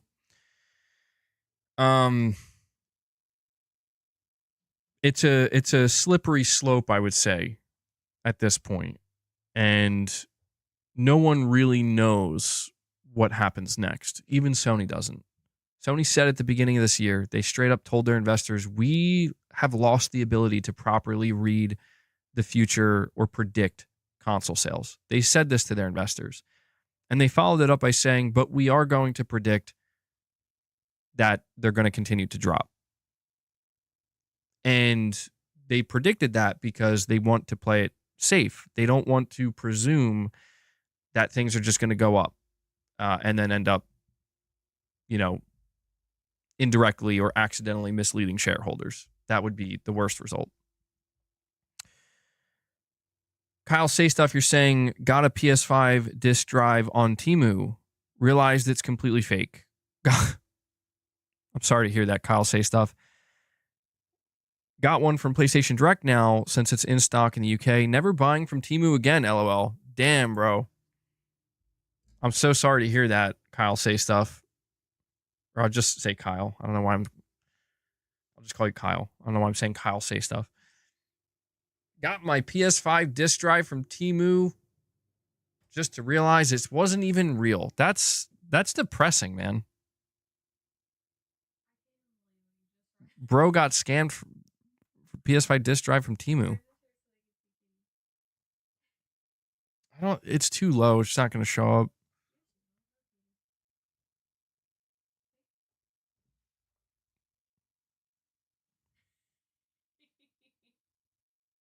All right, that's the best I can do. Every time I put her in frame, she leaves. I think she knows. I'm glad you were able to secure a proper disc drive though, Kyle.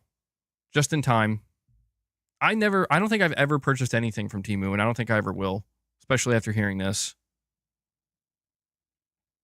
We also have Waylark with another super chat. He says, I believe if Xbox was selling on par with PlayStation, the higher-ups would still make them port games. Why sell to 50 million when you sell to 100 million consoles? Well, that's... it depends, because when you're saying if they were on par with PlayStation, it's a matter of revenue, right? In the sense that something that we should establish when we have these conversations, and I think most people understand this, but just to paint a clear picture, the whole reason why these companies want to get people to come to them and to invest into their ecosystem, it's very simple. It's because that is what maximizes revenue and profit. There is no middleman to worry about. They don't have to worry about the extra expense of having to go to you. If they can get you in, then they're going to make a lot more money off of you in any way, right? It doesn't matter what they're asking you to purchase inside of their ecosystem. What they do know is that if you're making those purchases inside the ecosystem and not outside of it, and you're engaged with games inside of that ecosystem and not outside of it, you're going to rake in 100% most of the time. And then the extra 30% the rest of the time. So essentially, with the embrace of going outside, you're embracing a more 70-30 model. I would say the mentality of the business model, it's not a mentality, but the business model of we want to bring you in, that's like a 130 split model where a lot of the time, or as much of the time as we can make it, we're getting 100% from you. And then the rest of the time, we're getting 30% from third parties that are part of our ecosystem. When you go out there, you're embracing the 70-30 split where, okay, if you have your own ecosystem, you're still going to get that 30% from other publishers that are on your ecosystem and selling games through your storefront. But now that you are selling games through other storefronts and you're embracing that outside, you're embracing the 70%. Just like right now, Microsoft is absolutely embracing the 70-30 split with Call of Duty Black Ops 6 on PlayStation. And it makes sense why they would. Like, you're still making the lion's share of the money. But at the end of the day, if these companies were able to do it, they would always have closed ecosystems so that way they could be in complete control of the margins, because they want the biggest return on everything. And you could say that's driven by greed, of course, but it's also just driven by the logic of, is 100% better than 70%? The answer is yes. Okay, so can we do anything to facilitate getting that 100% squeeze more of the time? Yes. What do? Have your own closed ecosystem and convince people to join it. That's the basic bare bones idea of it. And that's where Sony is in a position, well, kind of getting back to what you're saying, Waylark, you're thinking that even if Xbox was in a position of strength within the console space, right, in that ecosystem, that, like, let's say the Xbox Series X and S have both sold like 65 million units, maybe even 70 million. You think that the upper execs in Microsoft would still be pushing Phil Spencer to do some of these ports? I don't think so. I really don't. And the reason why I say this is because, well, think of it this way. If the scenario you just presented were to be true and Xbox was on par with Sony, what would that communicate more broadly speaking? That would communicate an extremely... Oh, God. That would communicate an extremely healthy console market. Wow, not only is Sony selling 65 million units, but Microsoft is too. And the Switch is selling like 100, what is it, like 145 million now or something? It would paint a very different picture of the console ecosystem as a whole. It would communicate to shareholders that there's more growth to be had here. If Microsoft was sitting at 60 to 65 million Xbox Series consoles sold right now, the shareholders would be very happy because Microsoft would be able to turn to them and say, we're experiencing the most growth in the Xbox hardware sector that we've ever experienced.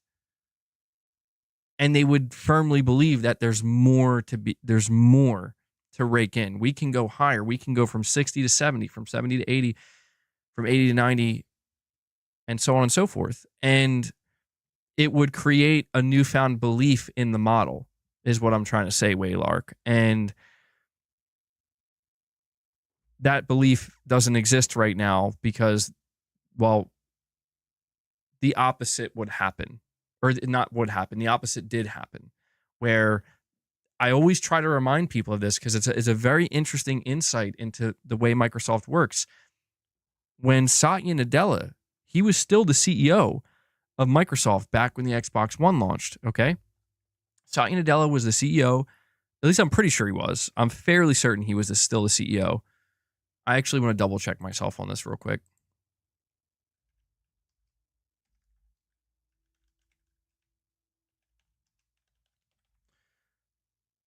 When did Satya Nadella? Oh, wow, that's really interesting. Okay, so very close. Satya Nadella became the CEO of Microsoft in February of 2014. So that was literally months after the launch of the Xbox One. So about the same time. Well, Luna, what are you doing? Dude, she's like jumping on this chair and like clawing at it and stuff. I don't know why. Waylark, you're saying Microsoft would always want to be everywhere. Well, what I was going to say to you, Waylark, is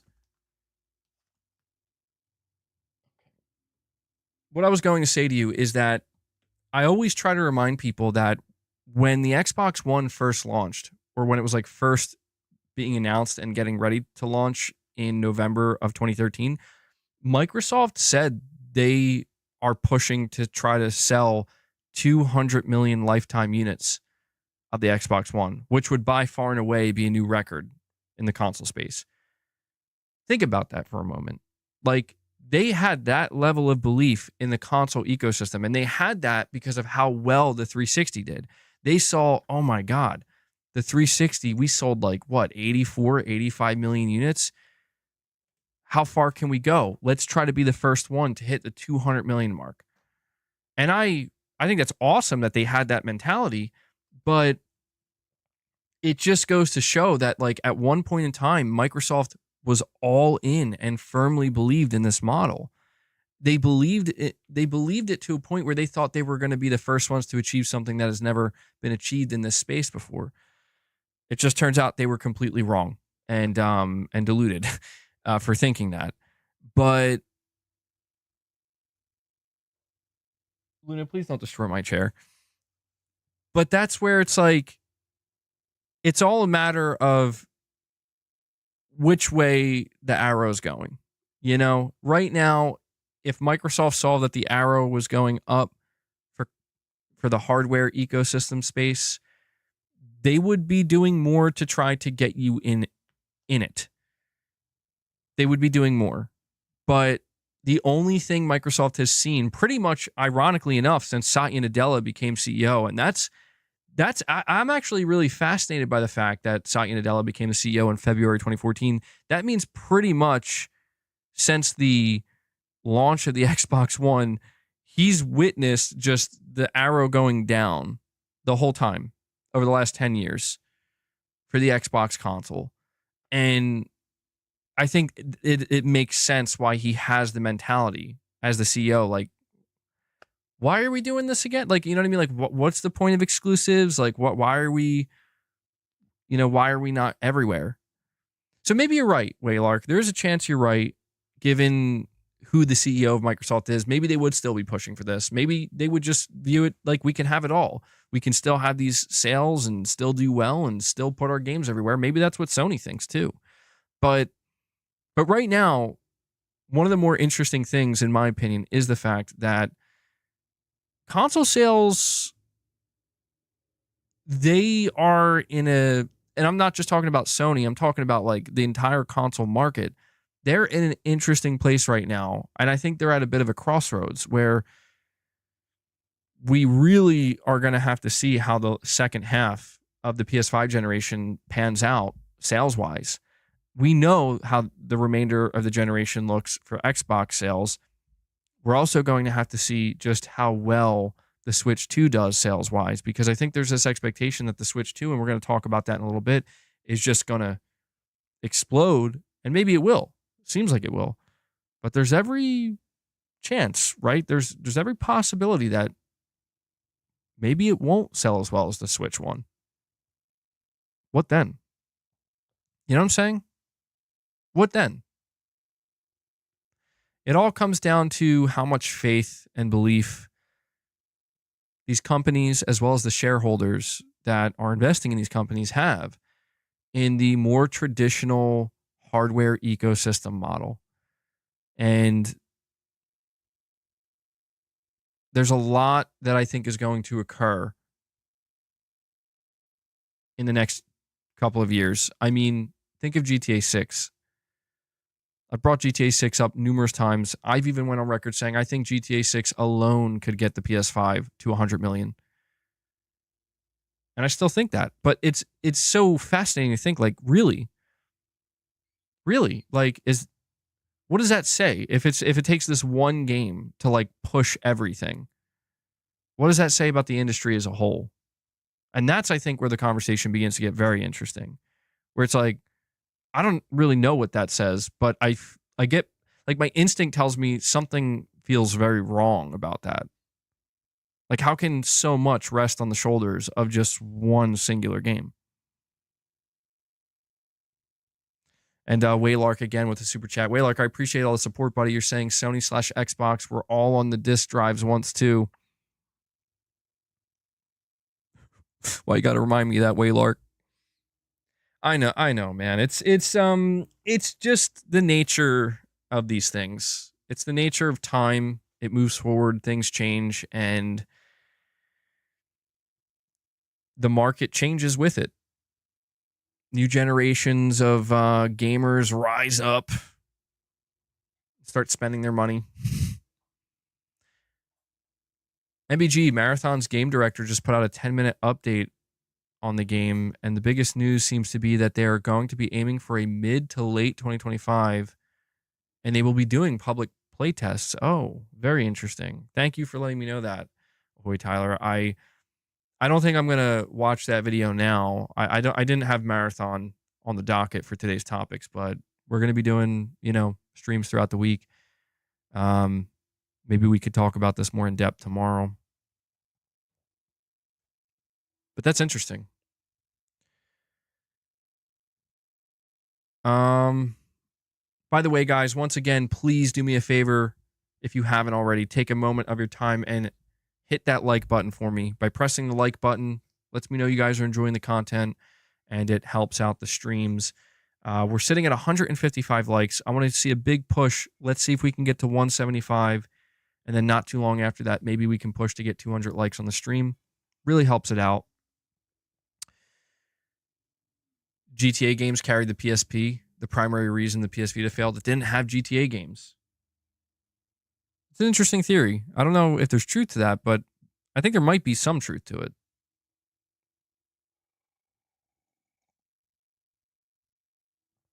People are desperate for a new GTA. It wouldn't surprise me if Sony sells 20 million of those who want to play it, as I don't expect it to be a good experience on PS4. Well, it's not even coming out on PS4. Right? So it makes what you just said even more impactful, where, yeah, I think you're right. People are desperate for a new Grand Theft Auto, and there's only going to be two ways in which, well, three technically, in which you can play the new Grand Theft Auto. Technically four: a PS5, a PS5 Pro, an Xbox Series X, or an Xbox Series S. And I think for most people, the choice for how they're going to play GTA 6 is going to be the base PS5. Dude, if Sony is able to work out a deal with Rockstar and Take-Two Interactive to create a PS5 bundle, not even a Pro bundle, but just a base PS5 bundle, you buy it for 500, you know what, maybe even like 550 or something, or like, and Sony covers the cost, I don't know. You buy it for 550 and you get a copy of GTA 6, maybe like a digital copy. Holy shit. That's gonna, like, again, that alone, that's gonna move like 20 million units or more. Not all at one time, of course, but that's gonna kill. That's gonna clean up. And it's good for Sony. It's good for the console market, but man, I still don't know what that means. Right? Like, I don't know the greater implication of that. Like, if you're Sony, do you kind of read that as like, should we try doing this? Like, think about it. Like, should Sony try to get one of their studios to become like 1,000-person studio that spends 10 years on one game? But when that one game launches, it's going to literally be it's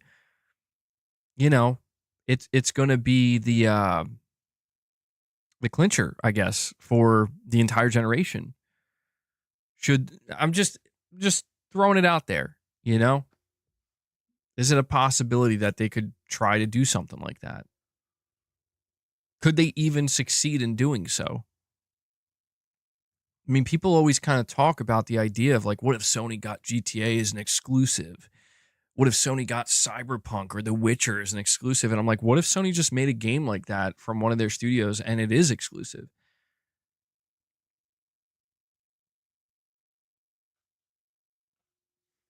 Maybe they are trying to do that.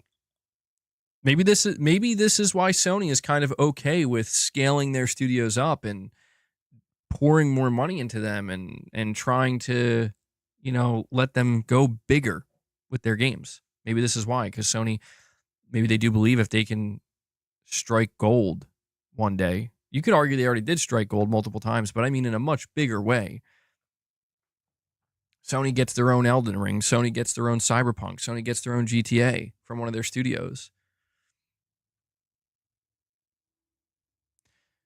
Steranko, you're saying chasing trends is how we got Concord. Well, see, I will say this though, Steranko. I don't know that this would be chasing a trend in the most traditional sense, because it's more like chasing something that's proven, right? Like, it's not I think when people talk about chasing trends, it's like the idea that you want to hop on this thing real quick. I feel like what I'm describing is kind of the opposite, where it's like, well, what do all these games have in common? They took forever to make. They took a lot of time and money and talent, and they had a level of ambition that was probably not practical, but they made it work. Like they committed to that ambition and they didn't compromise with it. And they probably lost some money along the way, but it's all in the name of we're going to make the money back in the long run. And that's not easy to do. That comes with its own level of risk. And maybe they got lucky. I do agree that with all of these success stories, there's always some degree of luck, no matter what anybody says. It's not mostly luck, but there's some small degree of luck, certainly, that's needed for any success story. Waylark, you're saying Sony could have saved on any game development over the next couple of years, just wait for GTA and sell their console. And you're saying make their own Call of Duty.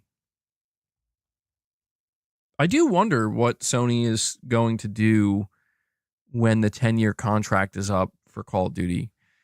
I mean, I think it's not something we're going to be thinking about anytime soon, or it's just not going to be at the forefront of our minds. But it is interesting to think that, in the year 2033, I think that would be the year. Or I guess it would be Call of Duty 2034. See, it sounds ridiculous to say, but it's interesting to think that 10 years from now, if Microsoft wanted to, they could pull Call of Duty from PlayStation. And there's nothing Sony could do about it.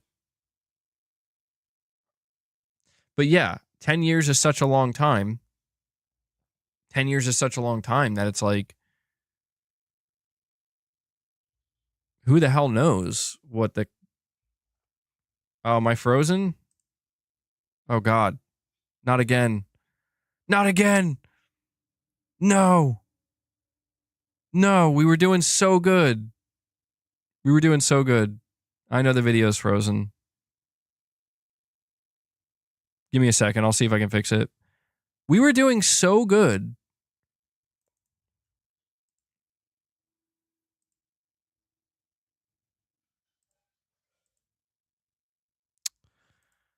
Oh, man. Not this again. No. No. Why? Hold on. I have to unplug it and plug it back in.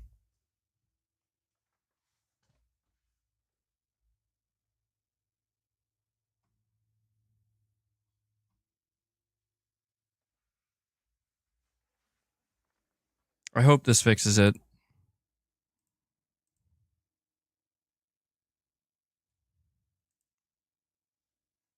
All right, let me see if it freezes again.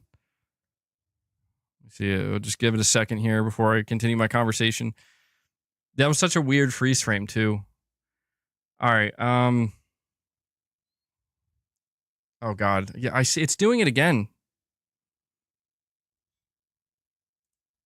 It's doing it again.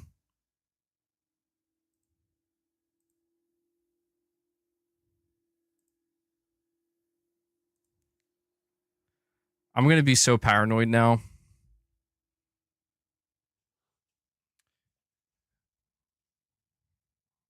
I think I am going to have to just get a new camera at some point. All right. Let me get back on track here. And Waylark says here with another super chat.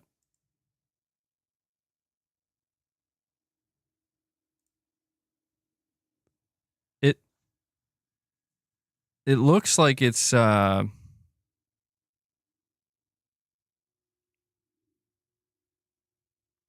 just waiting at any moment for it to freeze again. Bro might need to clean the dust from his PC. It has been a long time since, I don't know, for my PC people out here, how often do you dust out your PC? It feels like it's been a little bit. Yeah, there's some weird screen glitches going on. I don't know how frequently they're occurring. We'll just see how far we can get. But Waylark with another super chat says, Microsoft gave everyone a 10-year deal. You'd assume they would have gave more, but that's the highest you can give. I'd assume they'll just give a new deal. Or yeah, I mean, it's interesting to think, like, dude, 10 years from now, in all seriousness, like, Microsoft could be a full-blown third-party multi-platform publisher. I mean, just like full-blown. And if that's the case, and it froze again, okay. I knew it. I knew this was going to happen. God damn it. Oh. I look at the concern on my face, though, dude. Look at how concerned I look like I'm about to get attacked by a cat or something. Well, this is just great. The stream was going so well, and now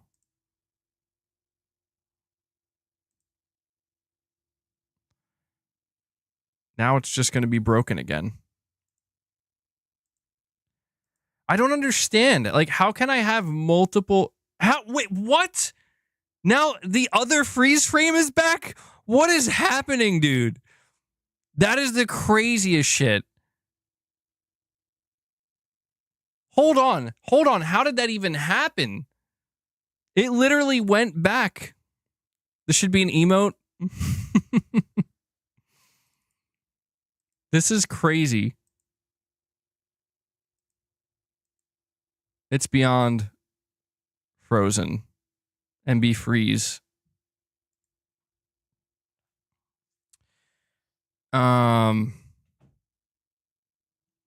Make this an emote. Somebody make this an emote for me. Send it to me. All right. I mean, I could unplug it and plug it back in, but I'm pretty sure the exact same thing's going to happen. I could try something else real quick. Give me a moment to troubleshoot. I was enjoying our conversation, and I still had one more topic to talk to you guys about. Waylark still super chatting. He's like, Nintendo and Nvidia got a 10-year deal too for Call of Duty. Yeah, I don't think Microsoft's going to rip it away, man. I just don't see that happening. It just doesn't make any sense.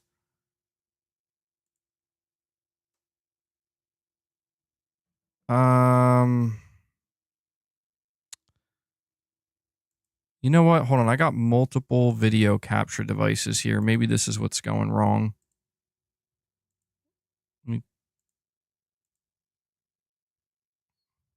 Shit.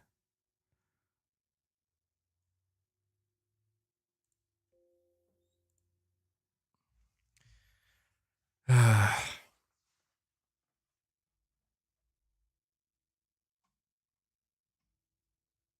gotta be some nonsense. Just trying to do my job and do it well. But camera's gotta break again. No, it's not. Okay. I'm not back, am I? Okay, this is some. Okay, this is truly cursed right now.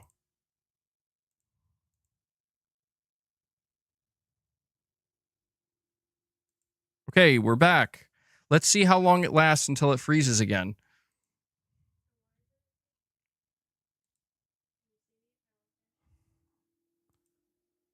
As long as you don't come over here. Say up to. You're good. All right. Guys, I guess just let me know if you're still seeing. Is it still glitching? Okay, and it froze again. Okay, yeah. Well, that's it for the camera on stream today, guys. Here's what we're gonna do instead.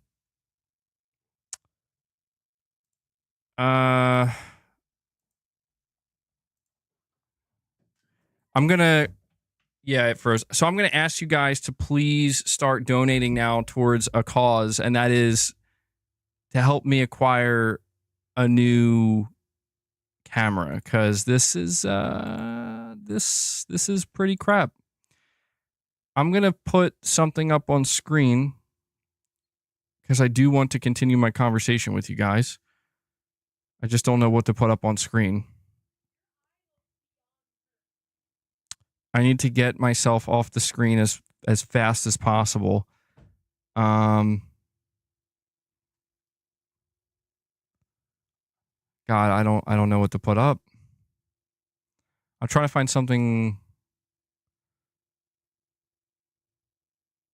All right, here we go. No, that's not going to work.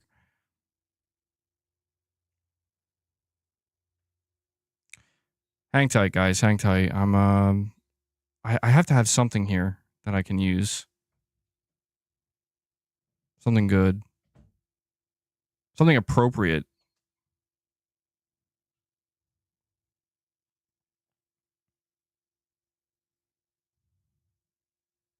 Maybe I can do. All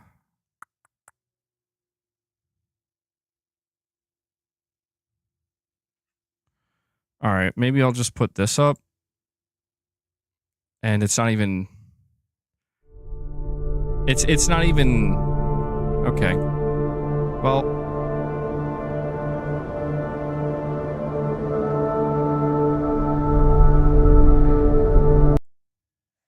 Sorry.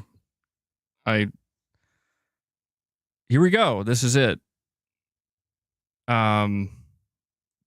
This is the stream now, guys.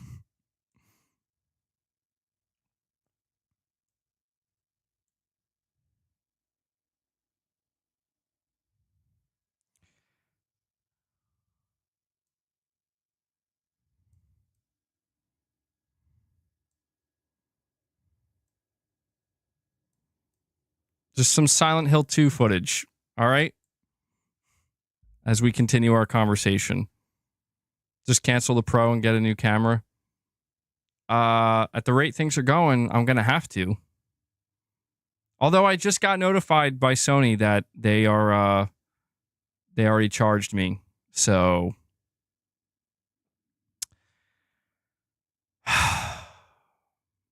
Just like the good old days of Press X podcast. Or Press X to Lift podcast. Yeah, dude. See, it's not too bad.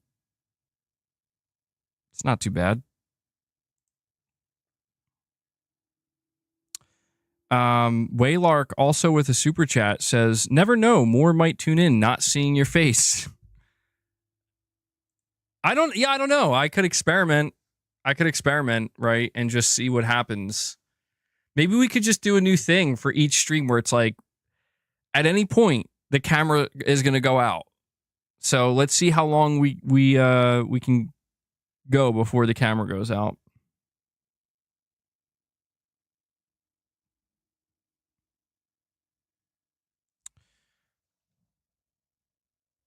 Classic MBG here. You know what? I here, you know, before we continue our conversation, I'll make it even better. I'll make it even better, okay? We'll really go back to the good old days. Just give me a moment.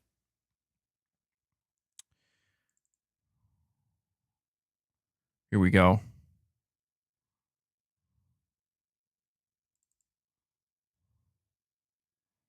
Oh shit. Why is it so large? It should not be that large.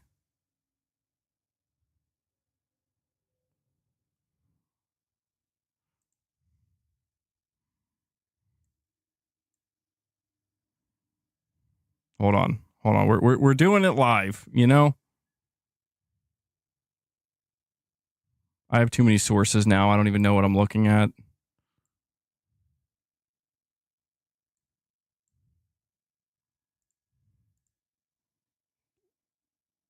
Just now it's really like the good old days. You remember? You guys remember? Can I even get this to fit on screen properly? There we go. Press X Podcast is back.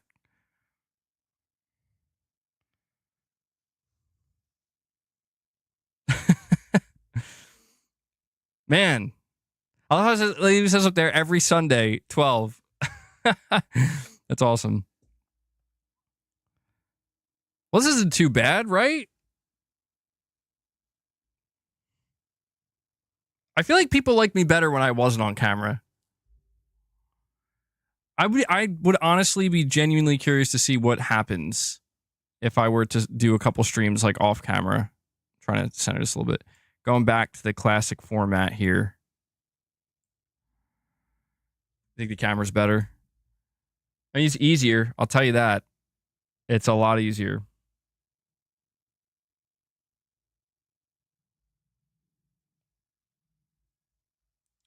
All right. So where were we? I just have to loop this and then we'll actually be good to continue. Sorry, I just reset it. Don't worry about it. We're Silent Hill on loop. I mean, look, guys, it's either this or a Jim Ryan interview. You guys want to see a Jim Ryan interview? You want that to be the background footage playing or the B-roll? Just a Jim Ryan interview?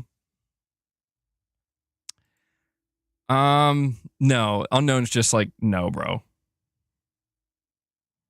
Do most people sit and watch the stream or listen while doing things? That's a good question. I really don't know. Shadowlink says, bring back Baldy.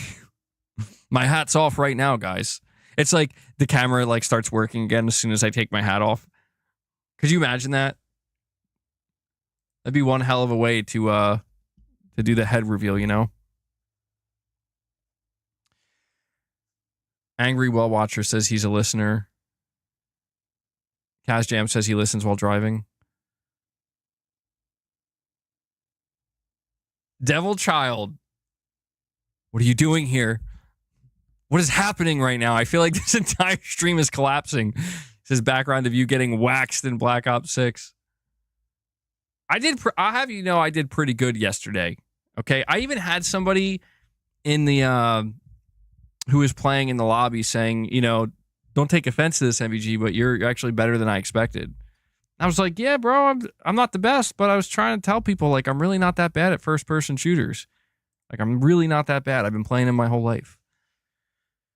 But yeah, I'm not ready to end the stream yet. I still did want to continue talking to you guys. MBG, you have to create different scenes in OBS for different streams where you use the camera. Don't have a capture device. Well, to be honest, I think the camera might actually be starting to crap out. Like, because everything else is fine. It's just the camera. To be honest, I've been having issues with this camera for quite some time now. Just like off stream, pretty much for the last like year. Anytime it gets unplugged and I plug it back in, it just like doesn't work. It just like doesn't work. And then I had to sit there for like literally 15 minutes, unplugging it, plugging it back in and messing around with it. And then it just will suddenly work. And then it just works. But does the camera feel hot when it freezes? You know, actually, it doesn't feel very hot, but I will say my camera has been on a different stand that I haven't really used that much. I found it in the basement a couple weeks back. I bought it a long time ago. It's a dedicated camera stand, and it like twists onto it. I wonder if it's like causing it to overheat or something. Because this problem, like the one of the constant freezing, did not start until I started using it. It didn't happen as soon as I started using it, but I don't know. Maybe there's something wrong with it. Maybe this is not a good camera stand.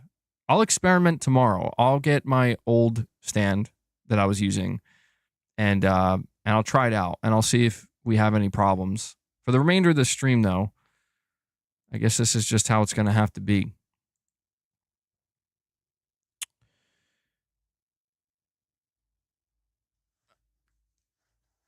All right.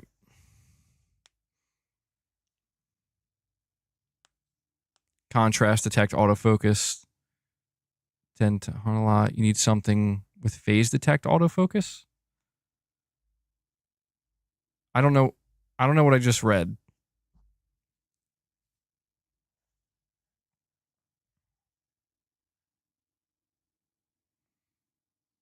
Are you saying that, Dominic, are you saying that the camera autofocusing is somehow like related to this problem? Because I am able to turn that off and manually focus the camera myself.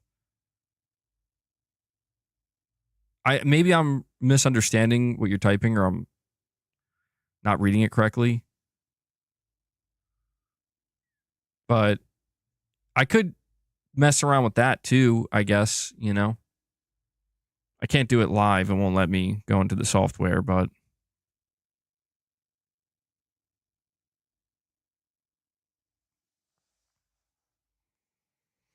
well, anyway, people tuning into the stream confused at what they're looking at.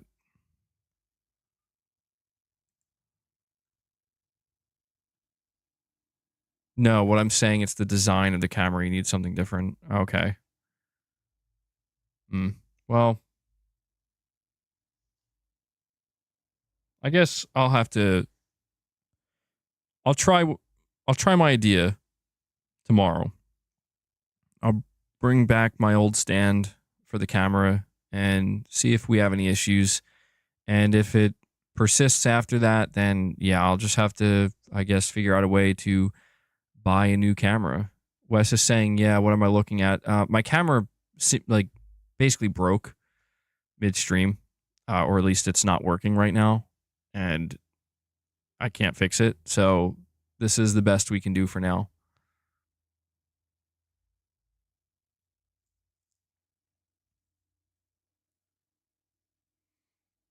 I mean, yeah, the camera's gotten a lot of use. There's no denying that. There's no denying. This camera, like, if it is broken and that's it, it's just toast. I can't say that I didn't get my money's worth. Served me well, but yeah, hopefully this isn't too bad. Almost makes me wonder if I can bring something else on screen here. Hold on. I know what else I can bring on screen.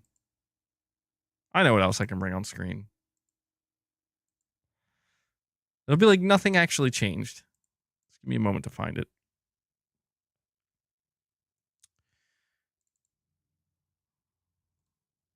Where is it? Okay, for some reason it won't let me bring it on screen. Damn it. Everything's breaking right now.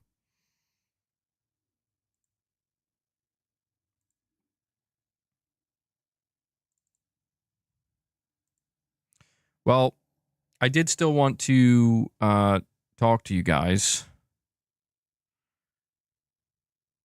You thought the bad camera quality was an aesthetic choice for the look of the channel? It was. Yeah, that's totally it. MBG, what did you do to Corey? Which Corey are you talking about? It depends on which Corey you're talking about.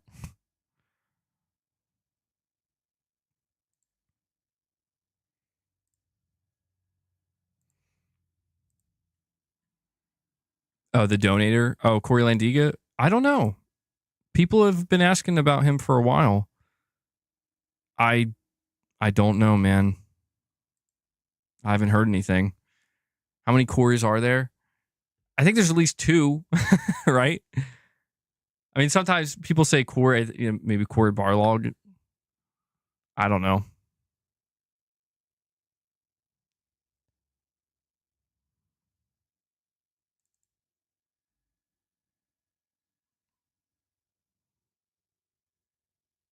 Here we go.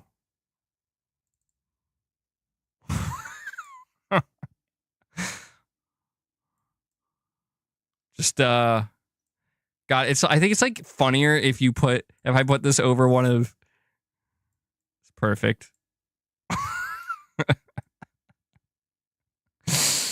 Oh man, that's pretty good. Almost perfect. It's a little big. It's a little big.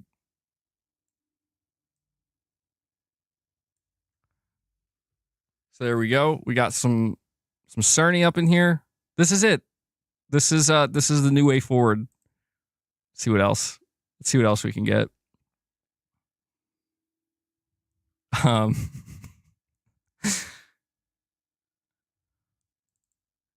Here we go.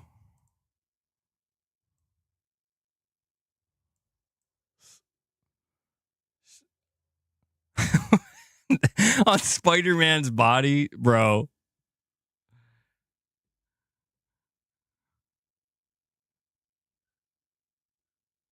And hold on, I think we could do some more.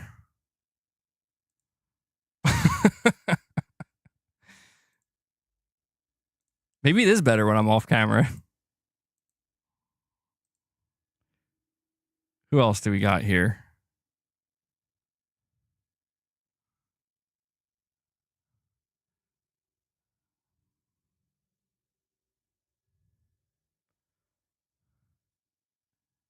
I don't know what else to put up.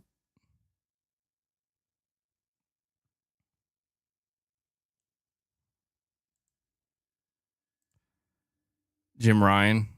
I think I have some Jim Ryans.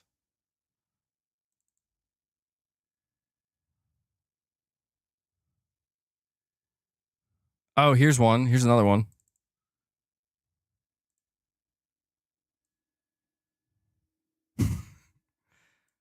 Anybody remember Clown BG?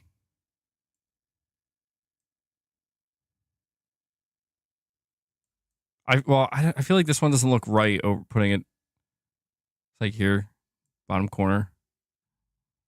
And hold on. I know there's more.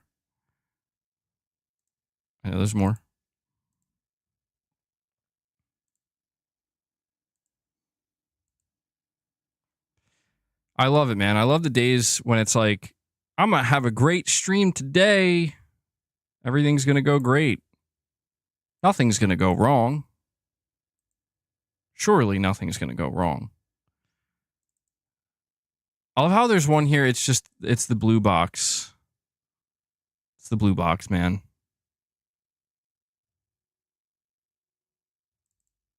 We got a Kojima.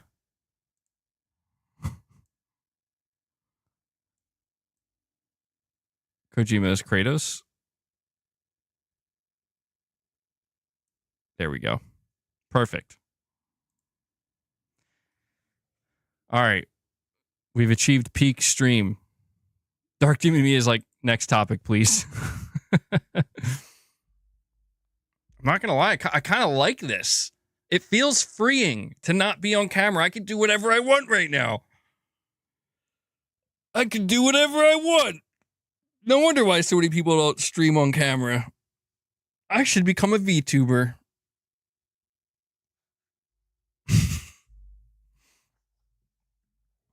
Marathon store pages are finally up with wish lists available. Introverts unite. MBG, the PNG YouTuber.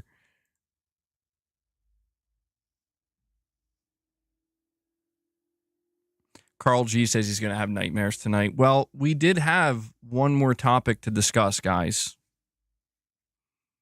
says wish list marathon to get into the playtest. Damn. I guess all this marathon news is coming out today. I'll have to cover this more in depth tomorrow.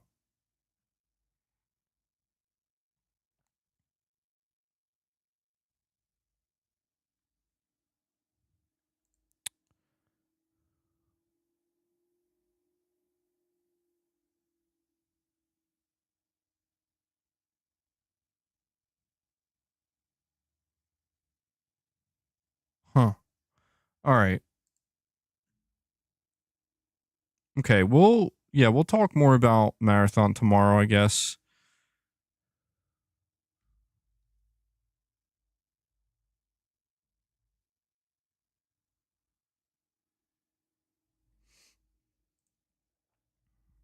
So we do have one more topic to discuss and cover before we oh god, everything's freezing. Okay. All right, we're good. We're good. We do have one more topic to cover and discuss before we wrap today's stream up. Definitely was not expecting to hit this roadblock with the camera. I guess I will just let you guys know that if tomorrow you tune into the stream and I'm not on camera, you'll know why. But I did want to talk about the new Nintendo Switch 2 rumor and what's going on here. So no members lounge. No, I don't think we're gonna do a members lounge today, but I did do a gameplay stream yesterday for members. We did a morning with the missus on Friday. We did a gameplay stream yesterday. So if you haven't checked those things out and you are a member, I highly recommend checking it out. But do my eyes deceive me? Wait, what?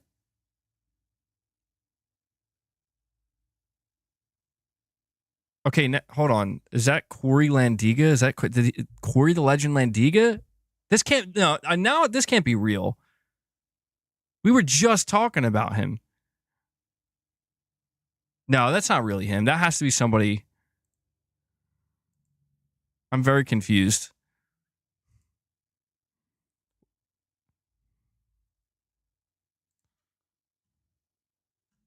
That's crazy, dude.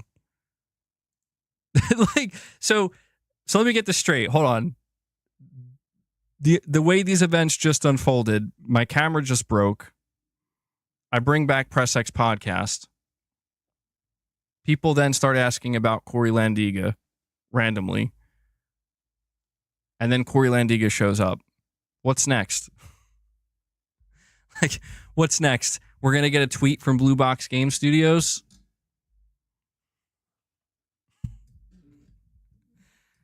Well, hey, man, Corey, it's great to have you back. In case you're wondering what's going on with the stream, well, pretty much up until, I'd say, 15 minutes ago, it was a totally normal stream. It was a totally normal stream, but saying he had to be listening, I mean, that's a possibility. That's a possibility, yeah. Hiding in the shadows, lingering. Wait, he was maybe this whole time he was just waiting. He's like, when's somebody going to mention me? They do, and he shows up. That's awesome. He drops a 20 bomb. He drops the 20 bomb. He says, "Hey guys, I'm back." Drops a 20 bomb. Corey Landiga knows how to make an entrance. I think we figured out how to summon Corey, bro. Yo, I love how it says Goat Gaming got gifted a membership. You've got to be kidding me. I didn't think it could get crazier, but it does. But I figured out how to summon Corey. Apparently, all that has to happen is my camera has to break. Who is Corey? Corey Landiga, he's a legend on the channel. He's like he's been here for a long time. But he drops. He's been known to drop a lot of member gifts, and he shows like huge support for the community. And he's been gone for a little bit, but he came back. That's awesome. Corey, thank you so much, bro. It's great to have you back. And thank you so much for the 20 memberships. Very kind of you, man. That actually, shit. Oh, now I feel really bad because that actually got us to the goal, but my camera's broken. And why are the memberships popping up in the middle of the screen? I don't know what's happening, dude. I don't know what's happening right now. But we did hit 25 members with that 20 bomb. I would like to. Are you guys like cool with an audio version of the treats? Here's what I can do for you. I could try to do this for you. I'm going to try to fix my camera one last time. It seems like it's not going to get fixed, but I'll have like a 30-second window. There I am. This is the most cursed stream, bro. I feel so sorry for anybody watching right now. They're like, oh, I'm just watching this Silent Hill. Oh my God. Where did that come from?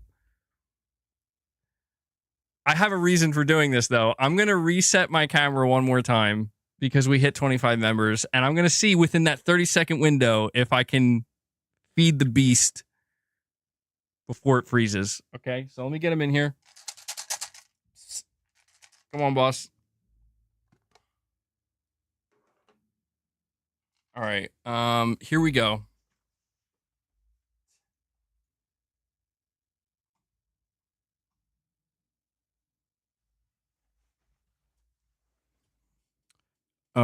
Let's see if it's gonna work.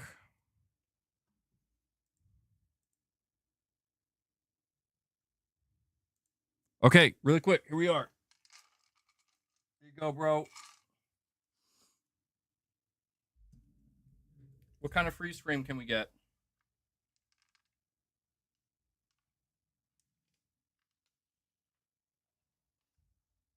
Do a flex.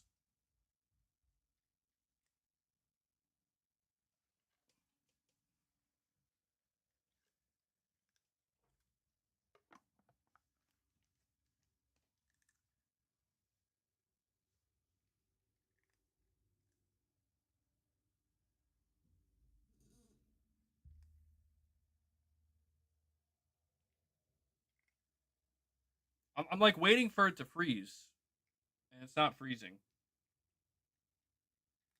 Any moment now.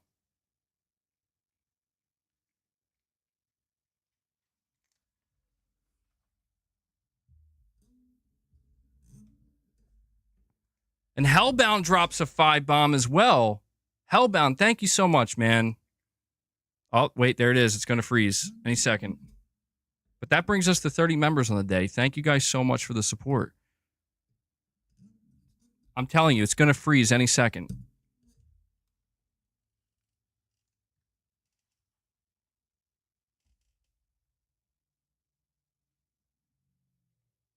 Oh, there it is. And it froze. All right. It's not as bad as I was thinking it would be. But there we go. I'm glad I was able to at least go on camera long enough to show you guys feeding the beast. That at least makes me happy. Man, what a crazy stream so far. A lot of unexpected twists and turns. At least Boss is in the freeze frame. Yeah. The pose. Yeah, I should have got like a flex. I was going to, but it looks like I'm going to choke my cat. No way, dude. I hope that's not what it looks like. I'm looking at the freeze frame. I'm like, okay, I could kind of see how somebody might surmise that. Like, I'm just looking like, yeah, I'm going to have to choke this guy. Boss got a bit of a showing.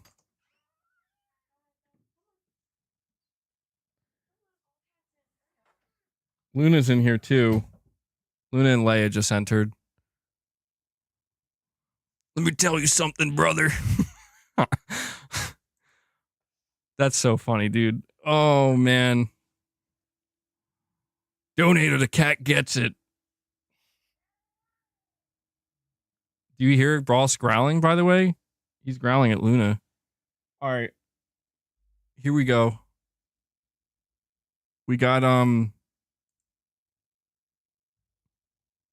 me see if I can.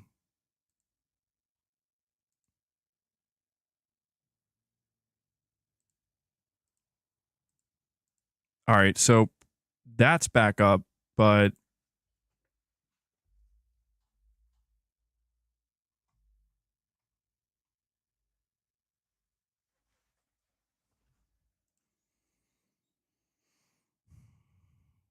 Oh, we're okay. Hold on. We're back again. Luna. Luna's got to get hers too.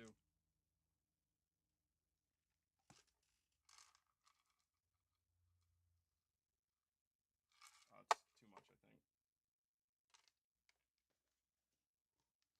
All right. There we go. We did it.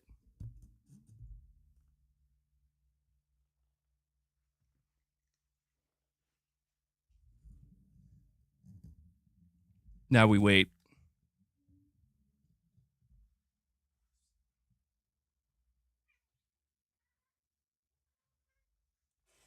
Oh, whoa, wait. All right. Jeez. I was trying to get Boss into the freeze frame for, when it froze, but he's not having it. He's basically like screaming at me. I don't know if that came through, by the way. Oh, here it is. Okay.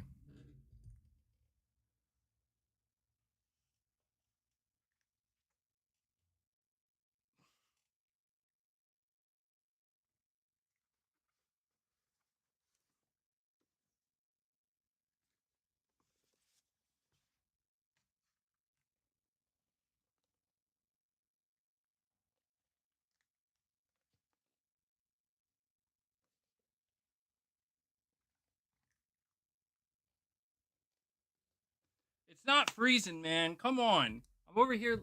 I look like a dipshit. I'm just sitting here like picking shit up and moving stuff around.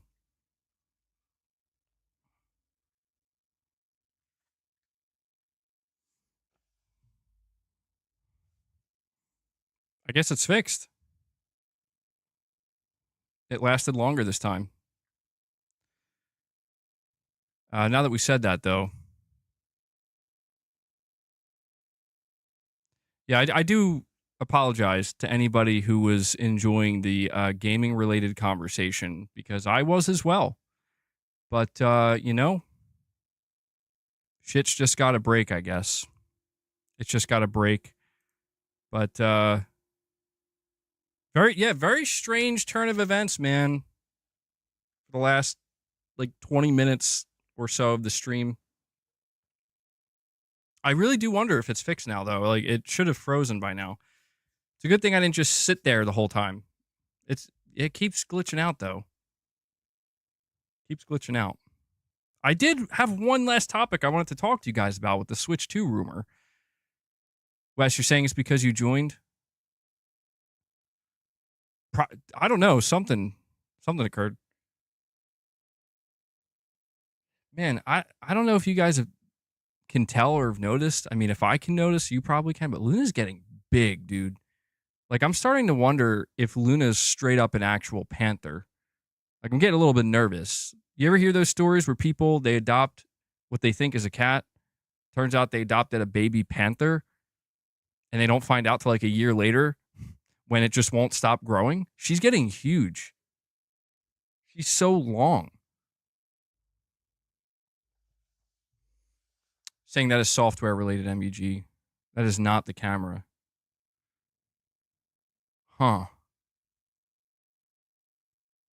Yeah, I'll check to see if maybe the camera itself needs an update. But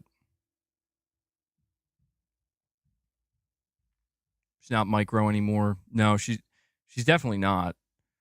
I can tell too, like, Boss is beginning to feel more and more threatened and intimidated by her, I guess, because she's getting bigger now.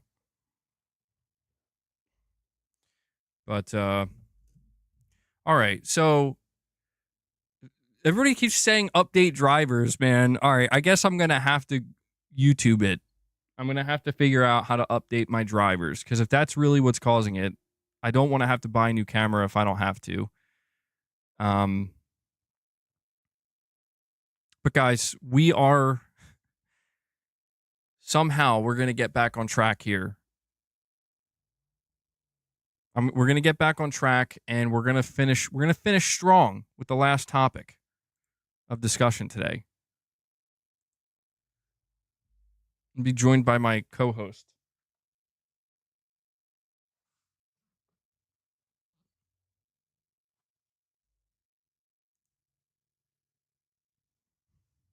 All right, Luna, you're gonna take over the stream now. Okay, you're gonna cover the last topic.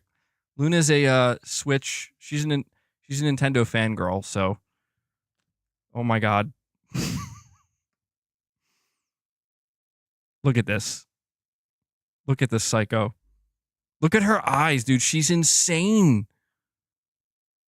She's insane.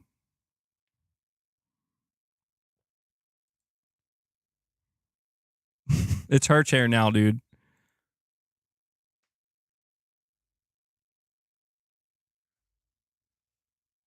Oh, easy.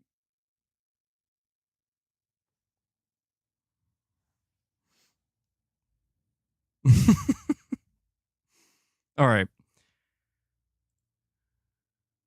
Corey said I walked in. That's what happened.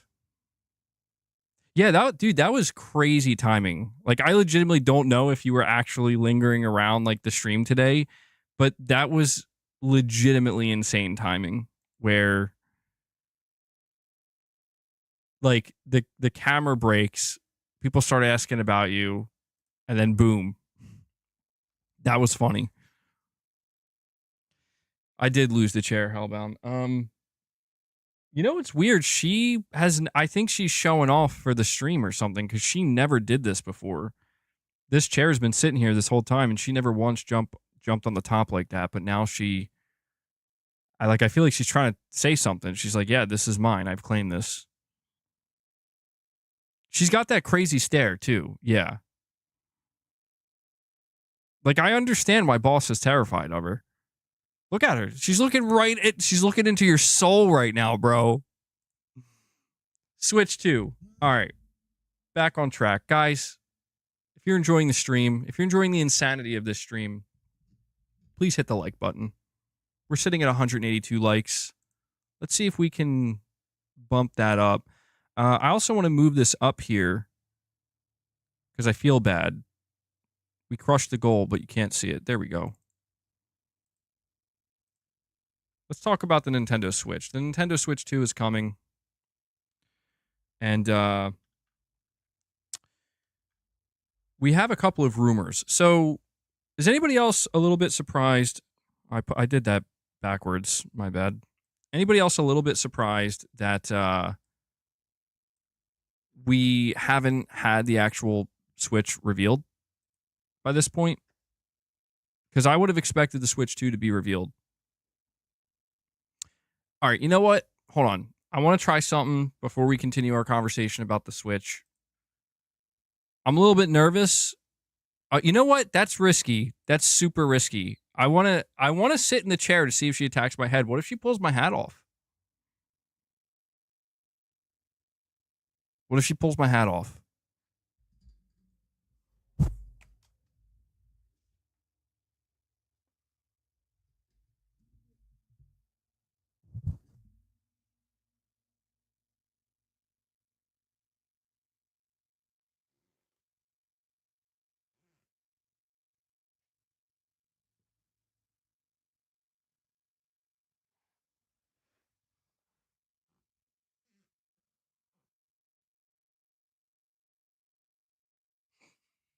I'm so scared right now.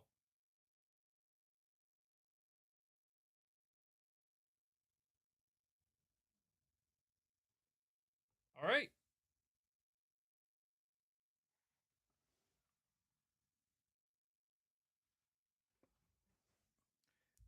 I'm I'm a little surprised. I got to be honest. Like I was fully expecting her to attack my head or at least start padding it, but she's chill. She's chill. I felt like I had to try that because I don't know if she's gonna continue to exist up there. But let me go over these rumors with the Switch 2. I was giving you guys the opportunity. I was giving her the opportunity to get the head reveal in, but rumor number 1.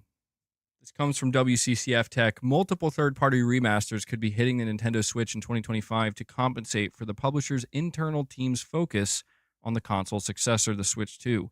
According to PH Brazil, who proved to be somewhat reliable in the past, the Japanese publisher itself is planning to release a GameCube game and a Nintendo 3DS game remaster on the console in 2025. Also, Nintendo is reportedly courting third-party publishers to release remasters on the system to beef up its release lineup in 2025 to make sure that players not immediately upgrading to the Nintendo Switch 2 will still have some new things to play. This, the leaker highlights, doesn't suggest in any way that the new console is further away than anticipated. Among the publishers that are being courted by Nintendo are Ubisoft, which could release remasters of Splinter Cell Blacklist, Rayman 3, the first 2 entries of the Driver series, and then also EA and Bandai Namco. Did my camera freeze? Are we frozen? No, we're good. Okay. So this was the first. This was the first rumor that I wanted to point out to you guys. My God, I'm sorry. Luna just terrifies me, man. I feel like boss right now. So scared. This was the first Switch 2 rumor that I wanted to go over with you guys. It's nothing like major, but it's interesting to me that Nintendo is actually seemingly concerned with whether or not they're going to have stuff for Switch 1 players to play that are not, because not everybody's going to upgrade immediately. They want to make sure that there's stuff there. So apparently they're planning some remasters. They're planning on doing a remaster of a GameCube game and a 3DS game. I don't know which games. They apparently leaker didn't say, but Nintendo's also trying to court third-party developers. They're like, hey, can you remaster some games for the Switch? Very interesting to think that that's kind of like part of the rumor, though, as we're about to hear about the next gen Switch console. But the second rumor is one that I'm way more interested in. It has to do with third-party support for the Switch 2. So on the Gaming Leaks and Rumors subreddit, I came across something. It says Nash Weedle, Elder Ring. I want to let you know I read that correctly. The title says Elder Ring, ELDER.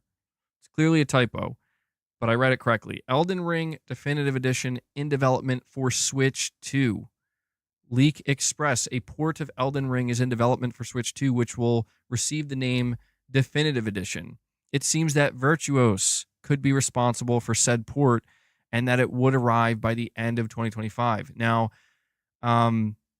apparently a second individual who I guess is considered an inside source for Nintendo, Necro Felipe, said, I heard the same thing back in March, but I cannot confirm the release schedule for this.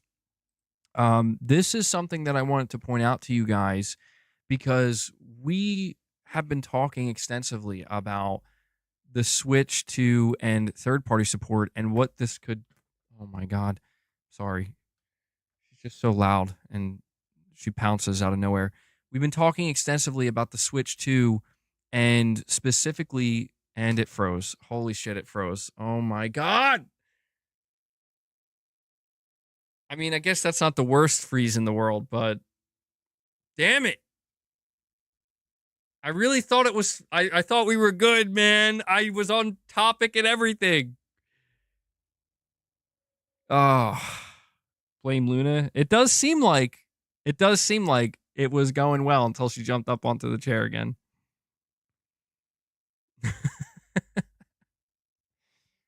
All right, it's okay. We got back up.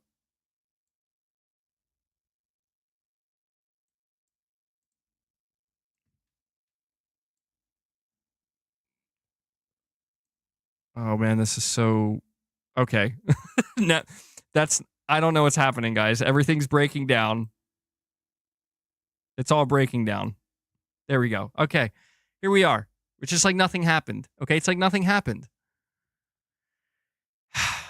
Switch 2, third-party support, Elden Ring. Elden Ring Definitive Edition. Switch 2, it's coming. Do you understand? Do you understand what I was trying to tell you guys about third-party support for the Switch 2? I think this is a big deal. So when Elden Ring 2 eventually comes, if we get an Elden Ring 2, that's going to be coming out on the Switch 2. Should Sony be concerned? Is this a threat? Is the potential third-party support that the Switch 2 could receive, is it a potential threat to PlayStation and their ecosystem? And I'm sorry, Chase Andrew, this whole time, I apologize, bro. You did have a super chat and you said, for the new camera fund, welcome back, Corey. yeah, Corey, he's like, bro, I know your camera broke, so here's a 20 bomb. Get that taken care of. In all seriousness, I think I'm going to have to, yeah. Nero, you're saying that's a good thing, more competition for PlayStation. I do think it's a good thing. I would be very excited, actually. I would be very excited if the Nintendo Switch 2 gets incredible third-party support and it's like the opposite of what we saw with the Switch 1, because the Switch 1, for successful as it was and still is, it still lacks major third-party support. It still does get third-party support, but especially as, as the PS5 and the series consoles came out, it was just less and less and less and less. And the third-party support on Switch is just frankly not comparable.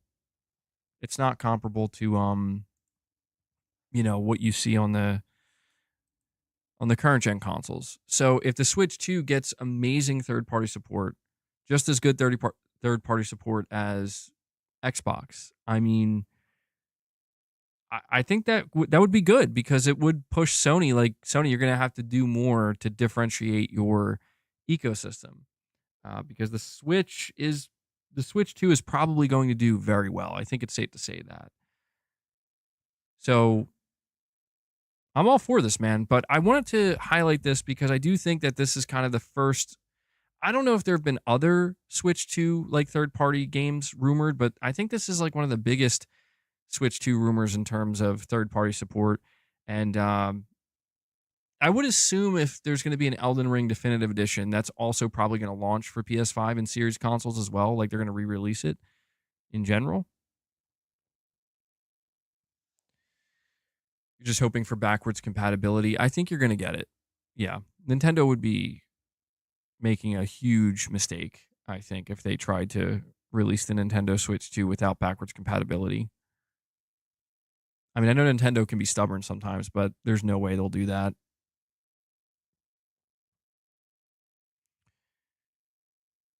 Sega crushed it this year. Unicorn Overlord 83, Persona 3 87, Shin Megami 87, Infinite Wealth 89, Metaphor 93, Sonic X Shadows 80. Yeah, I guess I didn't realize. That's true. That's true. Sega has been doing really good.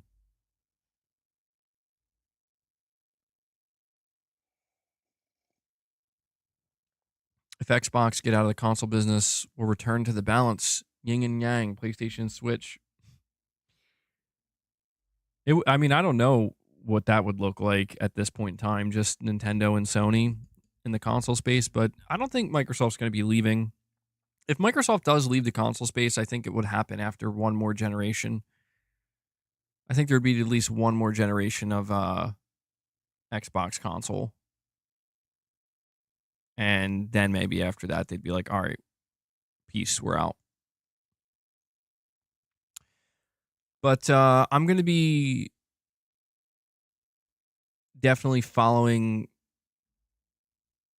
what goes on with the Switch 2. I did see another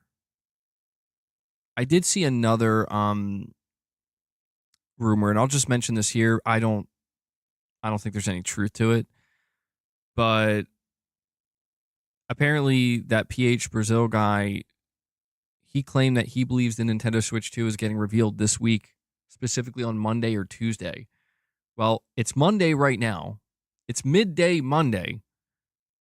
And so far, no Switch 2 reveal. But I don't know. It seems like a bit abrupt. I would imagine there would be a prior announcement, to kind of build up the reveal. Like, I don't know. The way this person says this, it's like they just assume like Nintendo's just going to come out and be like, all right, guys, here's a Switch 2. See you next year. But there you go. Shit, man. I think that may wrap this up. I feel bad. I feel like the camera dying like really kind of I don't say it ruined the stream. It didn't ruin it, but it really threw the flow off. I thought we had a pretty good flow going, staying on topic, having some good discussions, and I just feel bad because, yeah, this happened the other day, and it literally destroyed one of my streams. I had to restart it.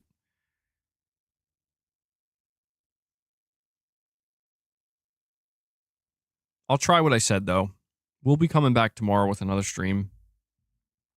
And I'll try what I said. I'll put this camera on my old stand and see what happens. See if that fixes it.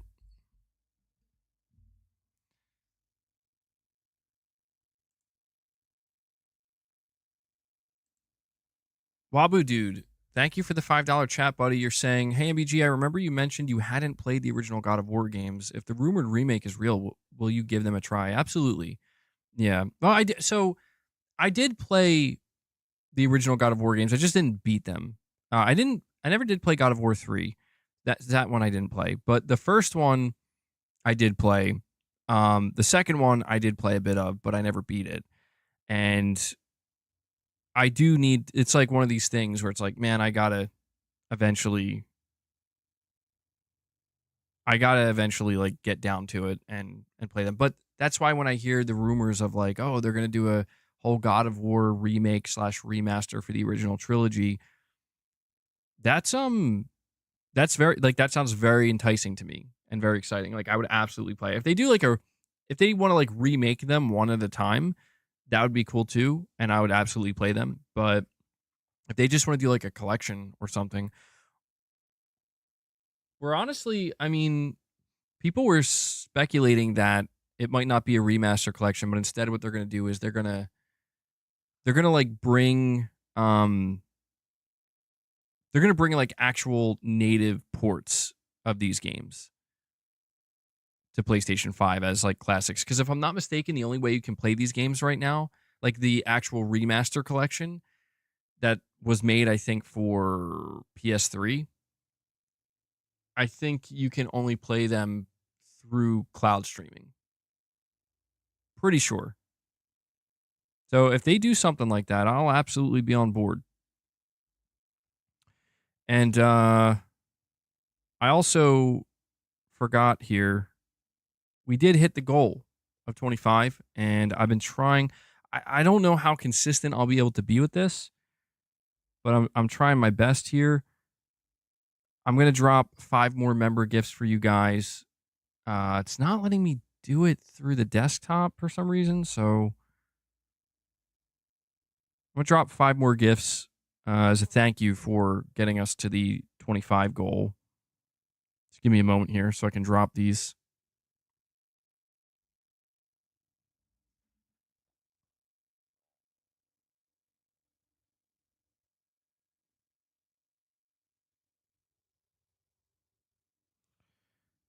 Hold on, guys. It's giving me a hard time.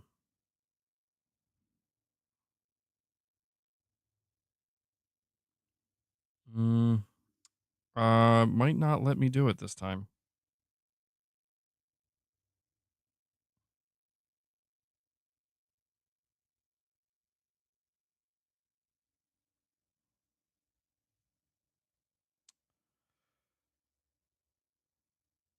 Yeah, I don't. Okay, that's really annoying.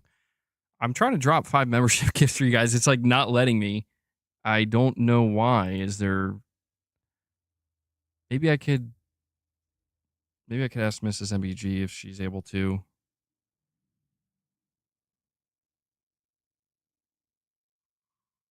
I don't know why YouTube does this to me. One day it'll let me and the next it won't.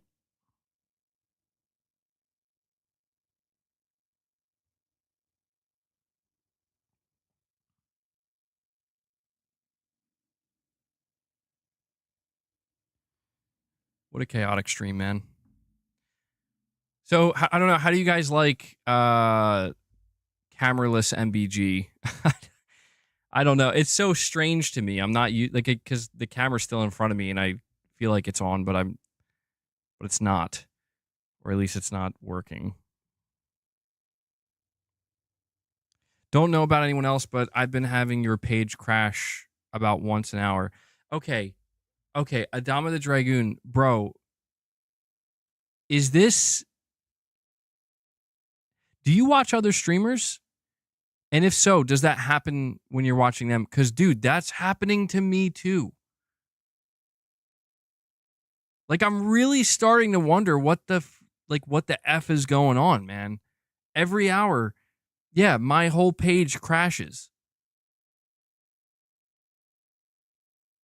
And I really am just not sure. Is that something that's is that just me or?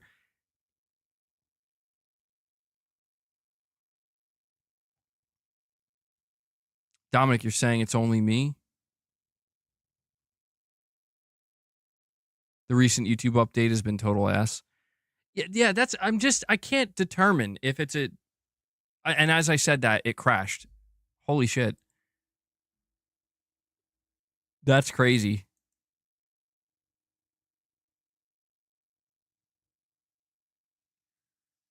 Cleared the YouTube cache. I mean, I've tried pretty much everything, man. I've tried pretty much everything.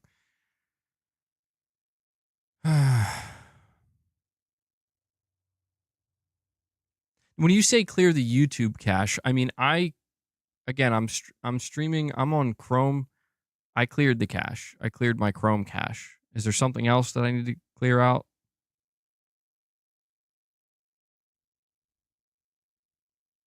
Is there something I'm missing?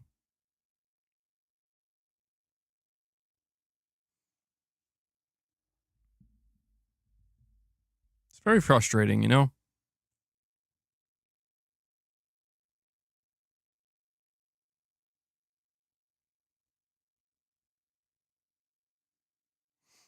Well, I mean, it is very frustrating when I'm just like trying to stay consistent with my streams and my output, and all these little things keep popping up, or big things like the camera. Saying stop using Chrome. It uses more resources and RAM than any other browser. Really? I mean, I did stream one day through Microsoft Edge, and I think it was okay. I wonder if that's what I'll have to start doing.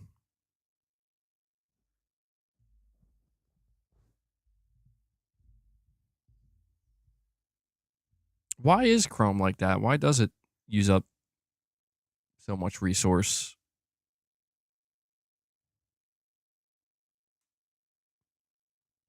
Microsoft Edge is still Chrome? Wait, how though? That doesn't make sense.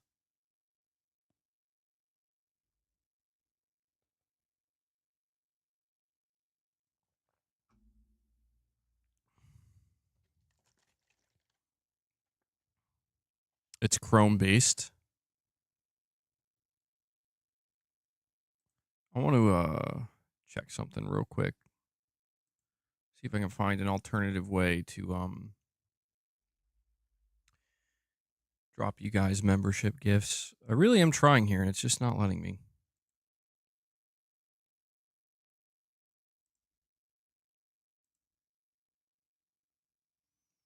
By the way, guys, you've been doing a great job hitting that like button.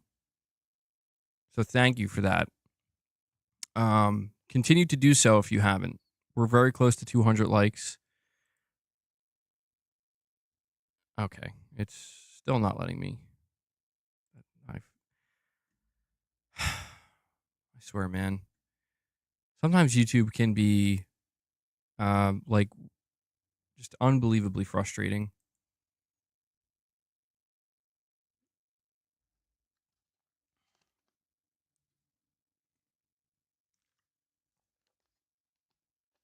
Edge is a Chromium browser, basically Chrome with a different UI. I had no idea. Well, that seems kind of strange.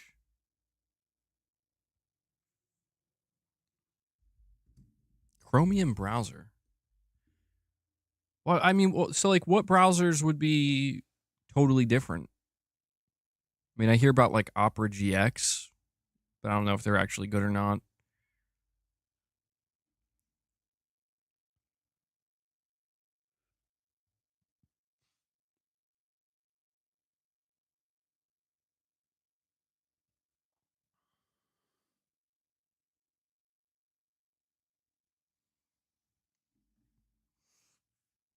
Opera's still based on Chrome too. Damn. Brave is is that a browser? I never heard of that. Firefox? I know Firefox. Hmm. Brave is the best and nothing comes close. What makes it so good?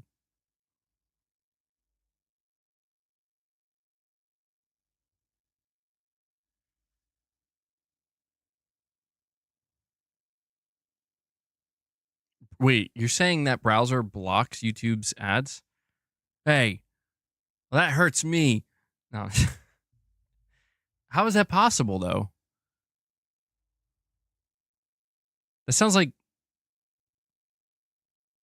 that's not possible.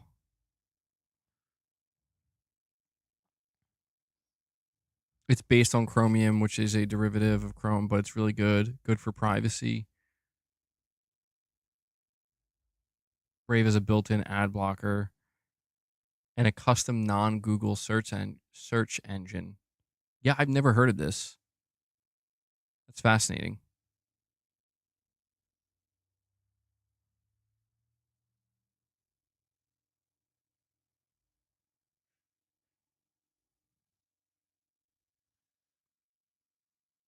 I have YouTube Premium as well. Yeah. No, I get it, Capono. I get it. I mean, I like YouTube Premium because I use YouTube Music as well. I don't use like Spotify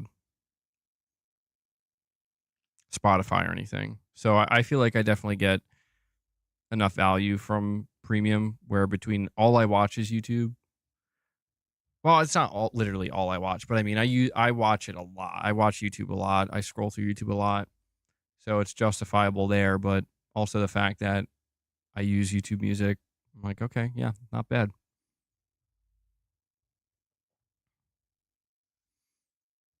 It's the government. Firefox has ad block and VPN plugins. Interesting stuff. Yeah, I have to think about this. I mean, I'm just so used to using Chrome, you know. But I've had YouTube do some weird stuff before, some glitches, some bugs while streaming. But I'll honestly tell you that in the last 3 weeks or so, the last month or so, it's been really, really bad. Like it's been very noticeable. I've had not just a bunch of bugs and glitches on my end, but I've also had people telling me like you know, they're trying to like drop a super chat or send a membership gift or something along those lines, and it's just like not letting them. And even just now, like I'm literally trying to drop 5 membership gifts for you guys since we hit the goal of 25, and it's just not letting me. Not on my phone, not on any of the browsers I bring up, and I'm just like, what? Why? Like, there's no reason for this.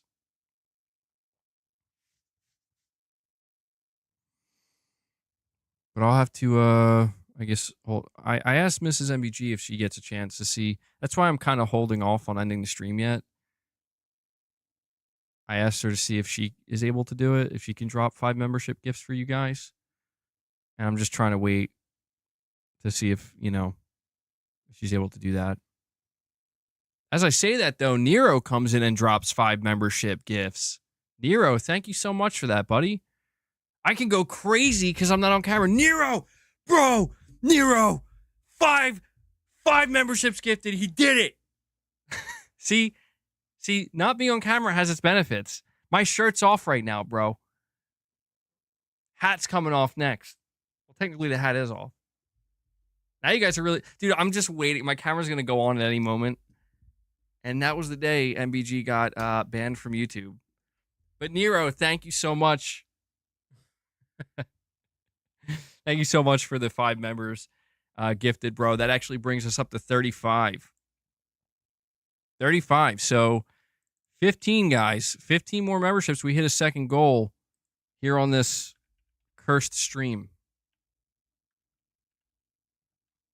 And I just want to keep putting this out here every time we get membership gifts. Guys, if you received a gift, please go check out the members content, okay?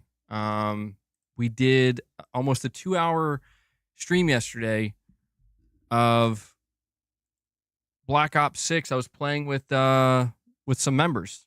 We were doing some rounds, and it was a good time.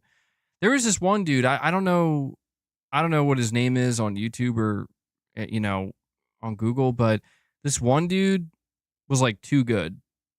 He was like too good. And it was tough. Why is my camera off? It seems to be broken at the moment.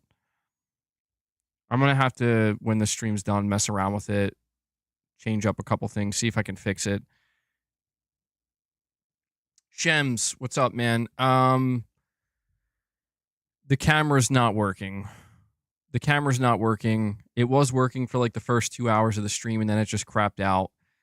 And I've tried to fix it multiple times. It won't let me. So we're basically just going back to for the remainder of the stream, the good old Press X podcast days. So Shems, I'm sorry. Sorry, man.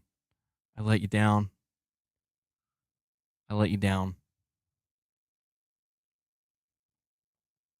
Please keep the pants on.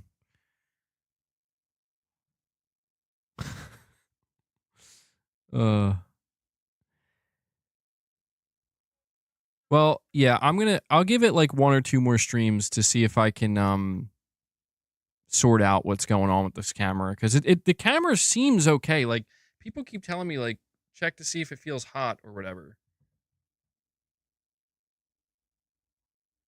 And it feels fine. Like, it doesn't feel hot. So people are saying it might be my drivers or software issue. So we'll see.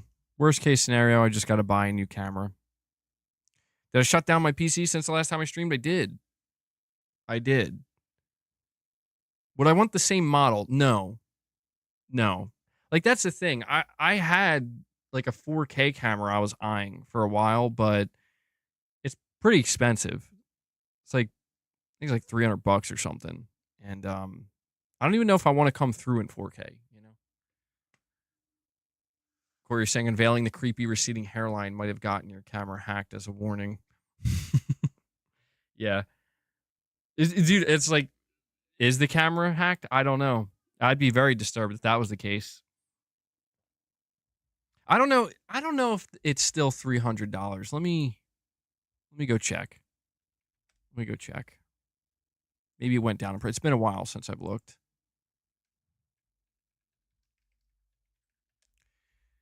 Yeah, it's still $300.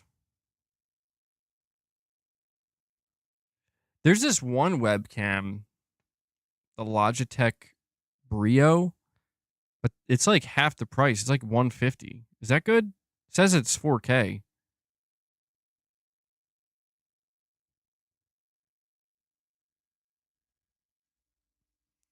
But maybe this camera's fine. I don't know. Black Friday's coming. I got the freaking PS5 Pro coming. By the way, Corey, bro, it's been so long. Are you getting the Pro? Are you upgrading to the PS5 Pro? And Hellbound, you too, bro. I feel like I see Hellbound here all the time, but I don't even know if he's getting the pro or not.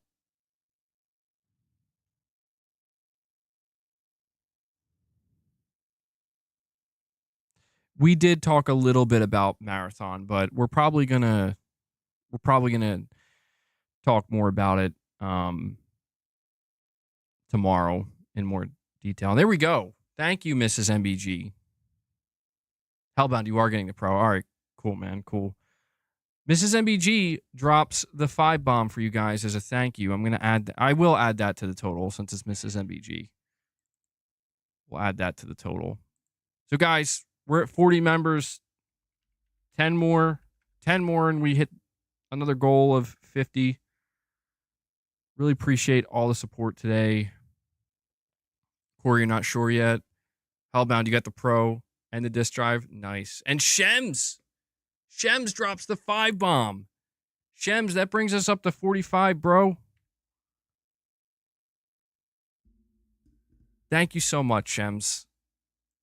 Good stuff, man. So 5 away, and we hit 50. Big numbers today. Rich Rod with a direct donation. Oh God, Rich Rod, why?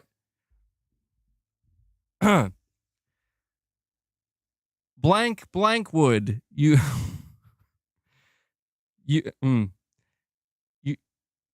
God damn it, Rich Rod, why can't you just drop membership gifts? Why do you do this to me? I hate you, Rich Rod. I know you're normal. You can't fool me. Rich Rod, I know you're normal, bro. I know you're a normal person. Don't think I don't know. You do this because you're like, I could get away with this on MBG's channel. And I'm sorry, Wabu Dude comes in. Wabu Dude drops a 5 bomb, and he does it. He gets us to 50, and Corey the Legend Landiga drops another 5. Corey making his presence felt today. He's like, I'm back, bro. And Wabu Dude getting in on it. Guys, that brings us to 55. Big numbers, man. Big numbers. Appreciate that. I mean, was not expecting to hit this many member gifts today, considering how chaotic the stream got. I don't know. The chaos seemed to have helped the stream in a way. There we go. 55 on the day. Love to see it.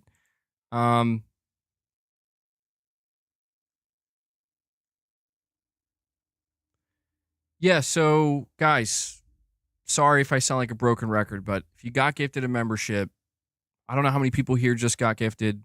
Go check out.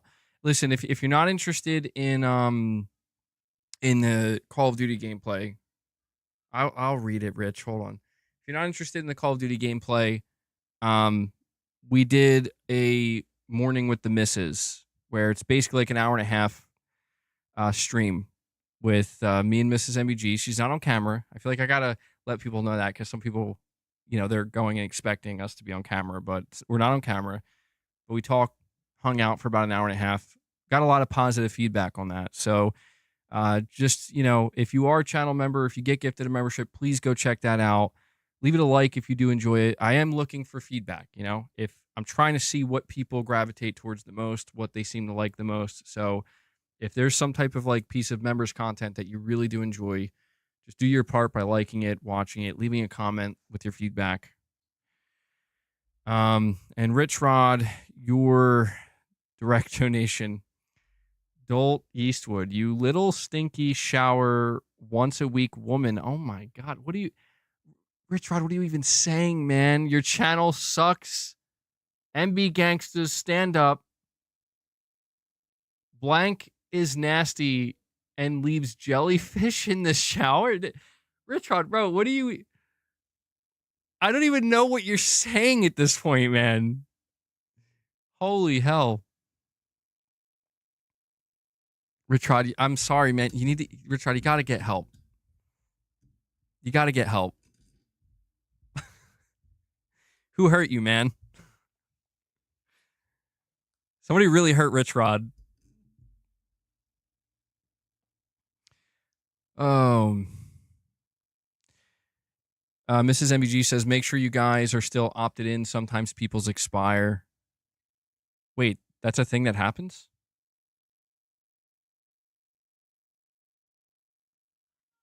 Wait, what?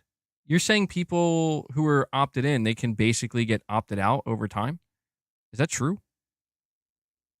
That can't be true. I feel like Mrs. MBG is gaslighting me. But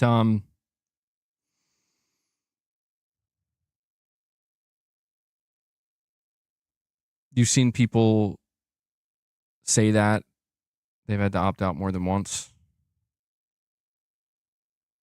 Or opt in, sorry, opt in more than once. That's weird. I believe it though, honestly. Like what I was just talking about, like YouTube is so messed up these days. I fully believe that.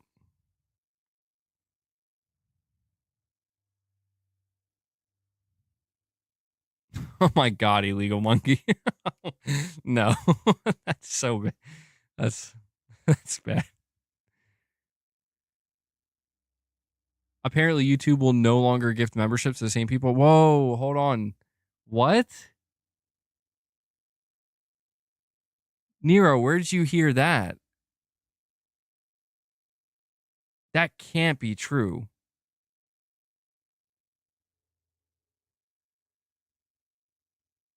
I need to know where you heard that.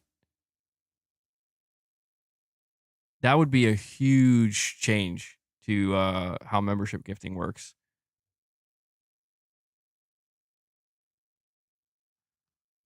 That'd be a major mistake.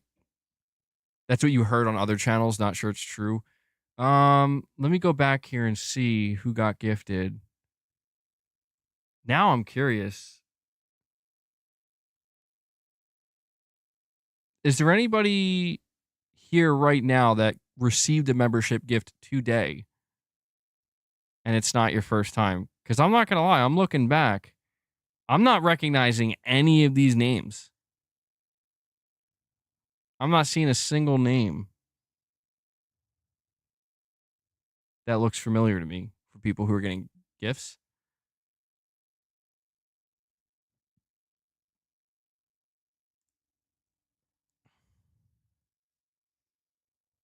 I see somebody saying they did, but I notice you have a yellow badge next to your name. So that means it's your first. Oh, dude, this is weird. Don't think that's true or possible. I mean, that would like break the system. The only way I could see YouTube doing that is if they remove the system to opt in, right? Because there would be a limit that would be hit really quickly. So if they remove the opt-in system and then just if you have a YouTube account, you're eligible for membership gifts. That would be wild though, man. You'd be getting gifts all over the place probably to anybody you're subscribed to. Yeah, I don't know if I believe that. Adama the Dragoon, you're saying been a lurker here for about a year, never received one? Really? That's kind of crazy. I feel like for a year. Yeah, I streamed a lot over the last year. I feel like you would have gotten one.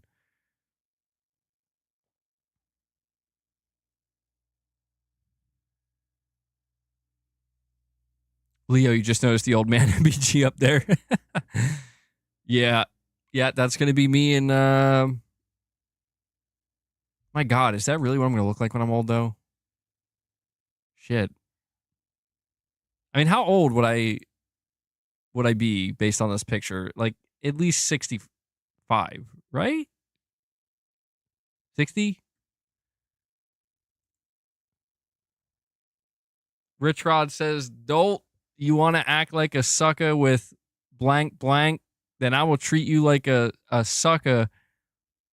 Wash your teeth, stank boy. You guys love each other, dude. Wash your teeth. Wash your teeth, bro. No, wash your teeth. Don't brush them. Wash them. Get a get a get a wash rag. Put some soap on it and wash them. 48. Oh, dude, I can't look like that when I'm 48. No. God, I will. I know I will. I am gonna look like that when I'm 48. I could be like that guy. You guys know about that like billionaire or whatever, and he dedicates all his time, money, and resource to like anti-aging, and he claims like everything about his body from like a molecular levels. Like, I have the body of an 18-year-old. I have the cells of an 18-year-old now, or some shit. You know that's going to be the dude that gets hit by a bus, you know? Like, just randomly. Putting all that money into like making sure I could be the first human to live to 180. Gets hit by a bus. That's the irony of the universe, man.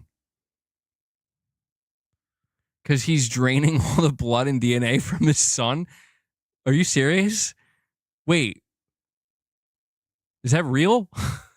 What is going on, dude? That sounds like some From Software lore type shit right there. That's crazy. I have gray hair now. Yeah, I just turned 31. I have white hair. It's not even gray. Is that worse? I'm talking like pure white, man. Like Gandalf white.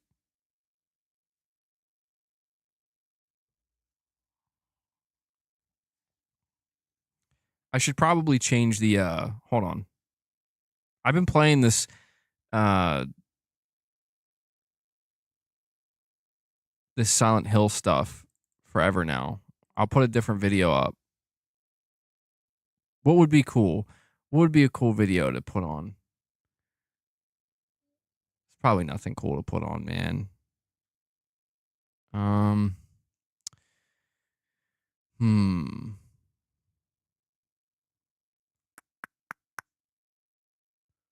I have so many to choose from, but I just don't know what would be good.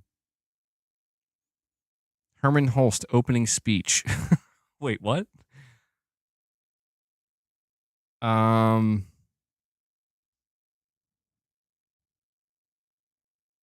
I'm trying to find something really random.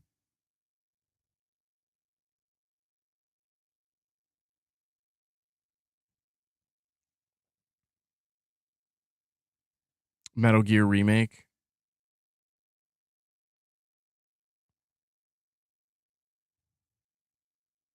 Let me see.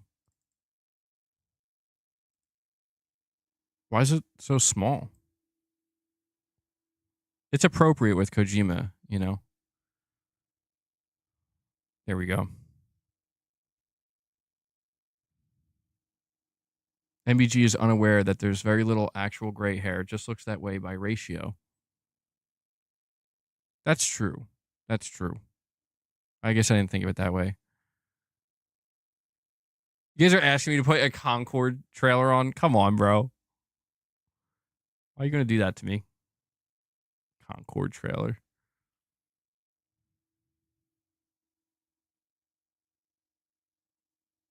Yeah, I basically extended this stream by quite a bit, not going to lie. I essentially lost track of time here. But yeah, actually, I think now would be a good time to wrap it up because we're about to hit the 3.5 hour mark. So, guys, we got about a minute and a half. Final call here. Or last call, I mean. I'm really, I gotta say, I'm interested in this whole thing with people not getting memberships re-upped because, dude, I gotta tell you, I'm noticing a lot of regulars in the chat that normally have membership badges next to their name, like 12-month or plus membership badges, and they don't. And I'm really starting to wonder if there's actually truth to this, that maybe YouTube is doing something different where they're trying to like distribute the membership gifts differently.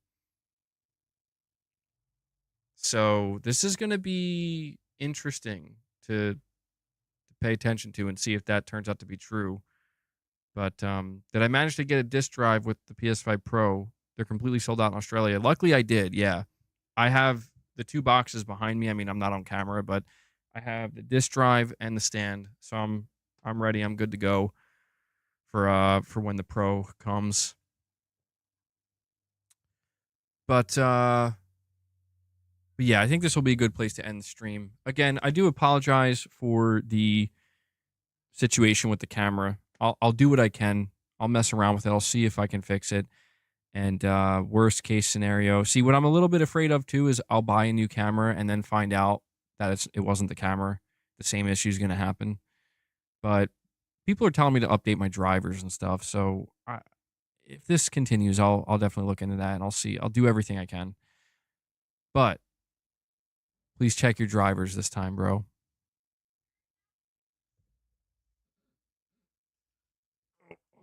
Okay.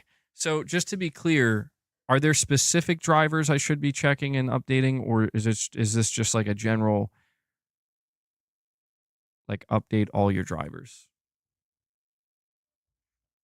Just so I'm clear.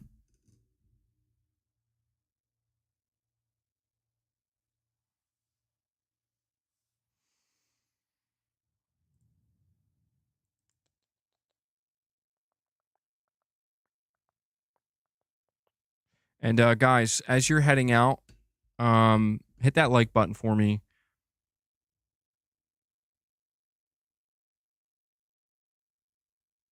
Just want to thank everybody for their support today. I am an amateur, yeah. Check for new drivers. Okay. I'm telling you, I'm pretty. I recall updating drivers in the past, but I was following like a step-by-step thing, and I don't remember what I did. So I've definitely did it before.